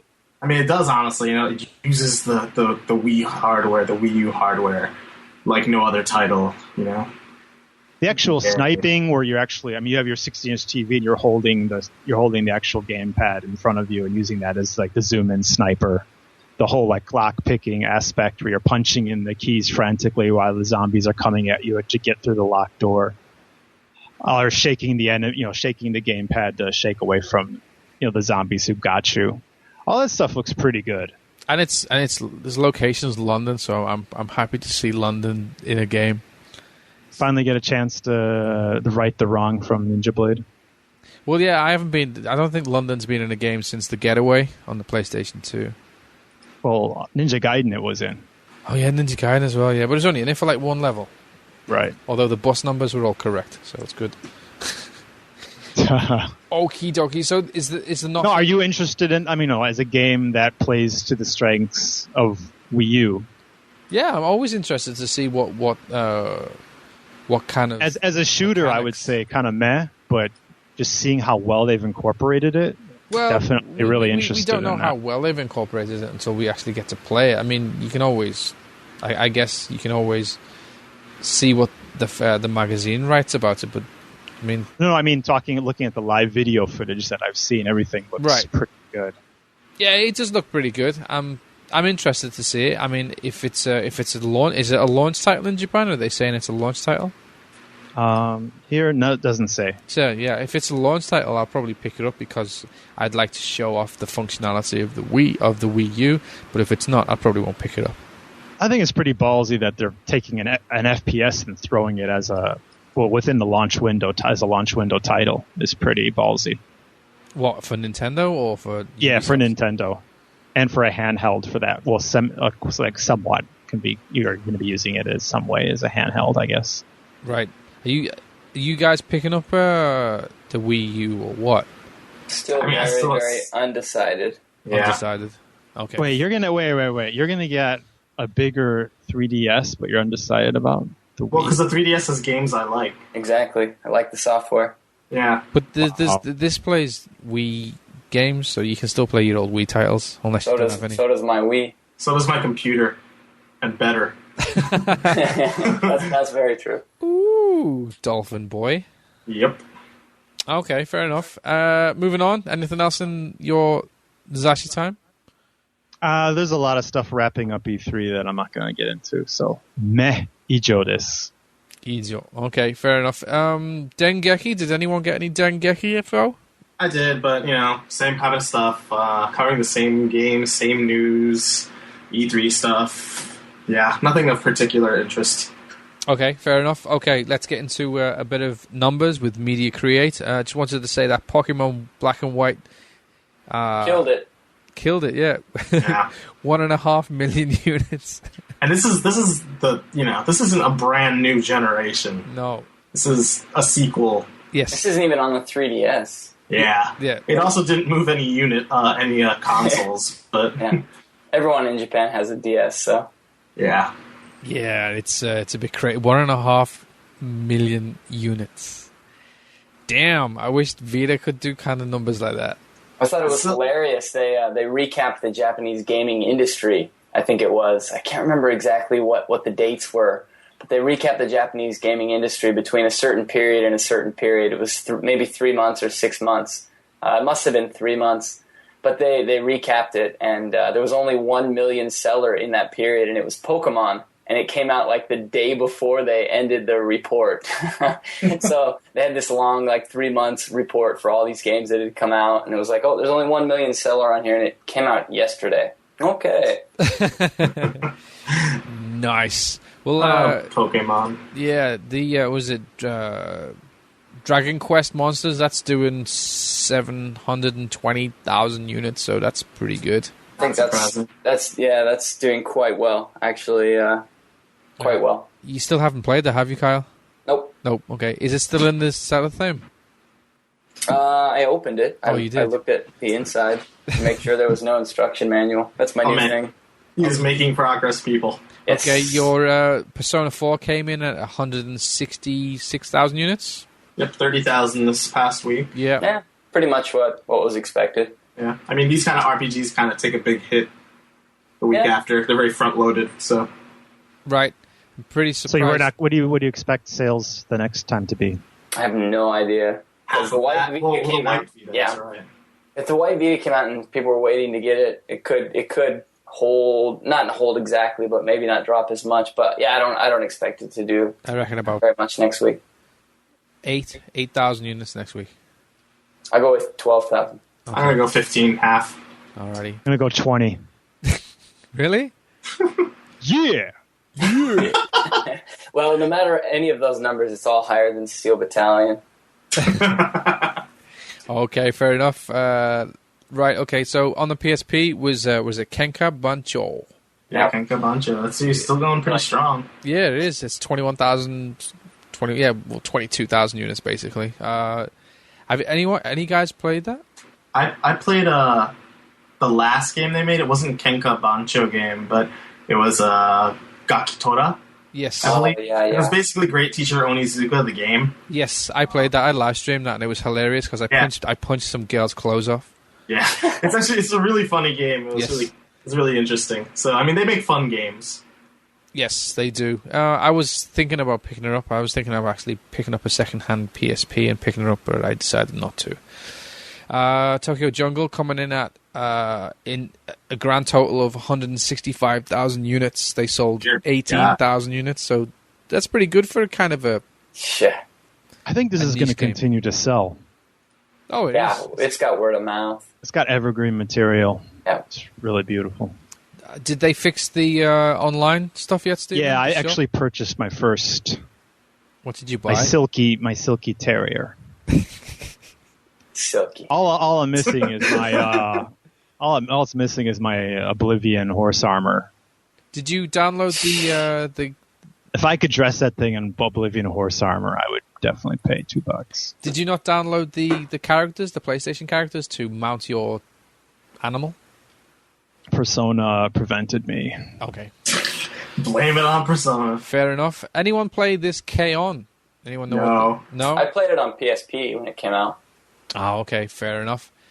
Okay, wow. Well, K-On sold 14,000 units basically. It's a PSP game for PS3, so. Oh, right, okay. Wow, Mario Party's still going. It sold another 14,000 units. Mario Tennis Open on the 3DS sold another 13,000 units, bringing it to a total of basically 200,000 units. Dragon's Dogma sold another 9,000 units, so bringing that up to 446,000 units, which is sold more in Japan than it has in the West, which is kind of mad. By a lot. Yep. It was about 90,000 in America at the end of the month, I believe. Wasn't Capcom expecting like 2 million, 3 million on that? Yeah, but apparently they're pleased with the sales because they're talking about making it into a franchise. So I guess did hear about that too. They did mention that. Right? Yeah, there you go. Also, Lollipop Chainsaw sold basically another 8,000 units, so that's come up to 61,000 units. So Chain Pop Lollisaw. Yeah, that's the one. Lolly. That's PS 360. 360. I haven't got it on my charts. I only did for numbers 1 to 10, and I put the number 14, which was Steel Battalion. I had to put that in there. Yeah, came in at number 14 with 480,000 units. Sorry, 480,000. Wow, 4,889 units. Beg your pardon. They probably bought those and buried them out in the Atari. Yeah. Atari burial ground out in New Mexico. Gotta keep those ET cartridges. Those ET cartridges, man. They're getting lonely. So they were getting lonely out there. So the hardware wise, 3DS sold 68,000 units. The PS3 sold 15,000 units. The Vita went from 34,000. This was from the launch of Persona. Went from 34,000 back down to 13,000. But not below 10. But I knew that secondhand sales would definitely have a lot to do with. I think they're still pretty weak numbers for the Vita when it was at 34. And I'm definitely thinking that the second-hand sales of Vita definitely had an impact on the sales of new. I'm interested in seeing what the white system does. Yeah, it will be interesting to see if it does much, because it's been sold out everywhere, but they might just not have shipped very many. Right. Well, actually, one thing I was pretty upset with, who bought the 3G Vita when it came out? I have a 3G model. You bought it day one, right? So you got the one with 100 free hours? Yep. Well, the white one only comes with 20. Yeah. It was originally only supposed to come with 20, and they did the 100 as kind of like a, please give us the extra 5,000 yen. Yeah, I was quite upset that like even new people to buy Vita weren't given 100 hours. And, like they say, okay, the first 20,000 units. Yeah. It wasn't. It's only 20 hours, so yeah. Okay, whatever. The PSP sold 9,000 units, which is still quite good for a machine that's like 7 years old. The Wii sold 6,000 units. Nintendo DS sold 1,600. The 360 sold 1,000. Sorry. Got 40. And the PS2 sold 1,000. Basically, people still buying PS2s. It was 8 units behind the 360. It's a tight race. That'll be one to watch. Yeah. Actually, who's gonna win? The PS2 in Japan has sold 21 million, almost 22. Yeah, about 22 million. Jesus, and the 3DS though has sold 32 million over here. And apparently the PSP, which is a system failure, it's only sold 19 million units over here. It's just a bit of a failure, eh? Yeah. On the global scale, though, is that amazing? Well, if you include the Western sales, it's still not a failure. It's like 70 million or something like that, right? Global it's still done quite well. It's just software out west is not done. It's not that. It's like when you compare it against Nintendo numbers. Yeah, I mean, it's still not a failure though. I don't see it as a failure at all. I don't know. Anyways, next. Okay, tweets and emails.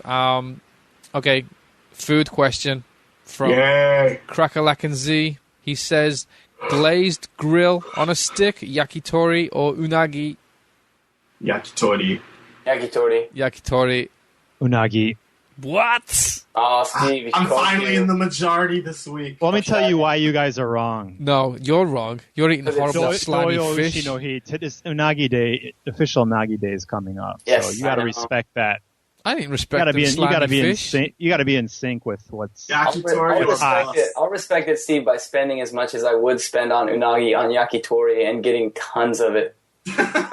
You know what? I'll be getting plenty of both because I may not be wasting my money on a 3DS. Oh, snap! Ouch! Snap! So yeah, yakitori for me. Chicken gets it all the time. Sorry. No, the reason why I'm saying it is because it's time to eat unagi. Normally, chicken year round, yes, but because it's the summer and they say natsubate, which is like getting like heat stroke and stuff like that, and they say it's like a food that you eat to fight that. So I'm all in for the now. What's good now? Don't like fish, to be honest. Wow. You don't like unagi fish? is amazing. Not Any really. kind of barbecue, though. Let's be real here. Yeah. Let's be real here. This is not really a winnable or losable battle. You just eat both. I don't. I don't you don't put like it in my unagi? mouth. Nope, don't put it in my mouth. Ah, Wow. Wait, have you tried it? Yeah, and I hate it. ah. Wow. I was gonna make Dude. noises. Ah. So disappointed. Ah. Okay, so let's move on. Apricot Sushi says, Major fail. tell us your dream Namco Bandai addition to the Smash Brothers roster. I want to see Tales of Fantasia characters. I want to Okay. see Reiko, what is it? Nagase. Nagase, yeah, Reiko Nagase. That's the Ridge Racer girl. I want Klonoa so badly. Ooh, Klonoa would be good. And I think That would be a good Klonoa would fit. work perfectly in Smash Brothers. That'd be a great fit, yeah. And I As soon want... as I saw that question, I was just like, Klonoa. Really? Yeah, I as soon as I saw Reiko. I was like, yeah. That's cool. That's a good idea. He'd hit you with cars. Exactly. Master Chief. Master Chief. Namco Bandai's Master Chief. Weapon. What Tales game is he from? I can't remember. Is that... What is that? He was in what Japanese game was he in? The fighting game. Dead or Alive? Dead or Alive. Alive, There you yeah. go. Oh, Master There you Chief go. was? I pedigree. But no, his it was a chick. Yeah, it was a female Spartan. Spartan. Better. Okay. Right. Anything else? You guys want to go through any of these others? We got Cheese Master or Cheese Meister. 3K. The Meister of Cheese. The Meister of Cheese. We should have. I'm going to say. I'm going to say thank you for him too for the Nintendo Direct. He did the translations for it. Yeah, he's a good guy. Yeah, and I just want to say thanks for that because I couldn't watch it. So when I got back, I read through everything he posted. Yeah, on the actually, video. same here. Like, I don't need the translation, but I'm at work, so I need someone to be posting on Twitter about what's going on. Exactly. So that's How how. did he translate "got booty"?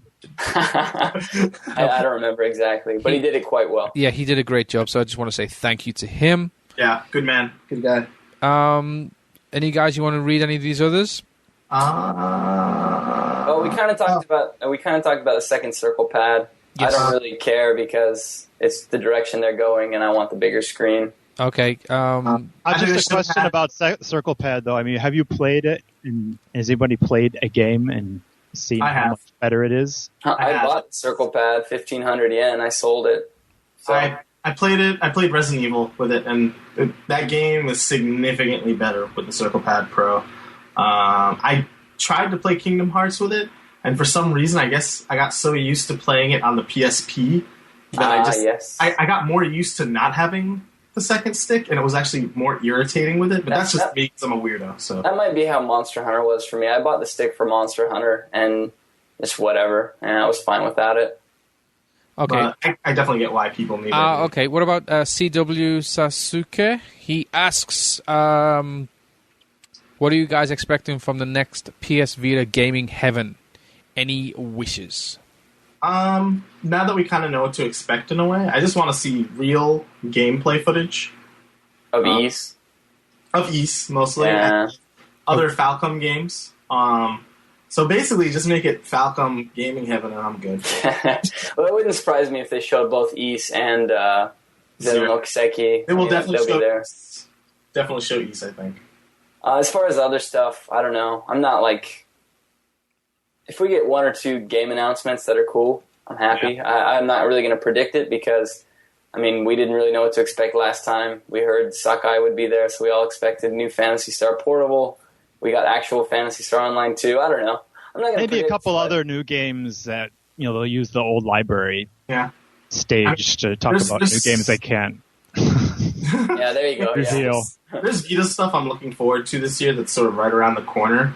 So, I mean, I'm not, like, super starved for Vita games, but I think Dude. they make a couple announcements. September 27th. It's going to be Doomsday. I don't think we need to see anything more from Keiji enough, and I think it's nice to see if he's got another game under his sleeve. It'd be nice if he had, like, if he had nice, like, new gameplay footage or something. Like, it doesn't have to be all new games. Like, if they just hype up the stuff that's coming, kind of like Nintendo Direct does. I mean, they don't always just drop bombs of new games, right? They show gameplay footage of the games that are coming up. Otherwise, they're getting close to dangerously close to an overkill, which is kind of what they did with Nintendo Direct, if you're asking me. I mean, all three of those, the European one, the American one, and the Japanese one, that was kind of crazy. But I mean, I get that because different regions are getting different. Yeah, don't get me wrong. They have to focus on different markets. For us, I mean, if we were an average Japanese person, we would never be watching the other Nintendo Directs. We'd only be watching the Japanese one, and that's it. So there wouldn't be that, Yeah, and plus they're not getting a TGS, so it's all they can look forward to. Is exactly. Nintendo Direct and that. But it just shows you how much Nintendo messed up at E3 when they have to keep doing these Directs all the time.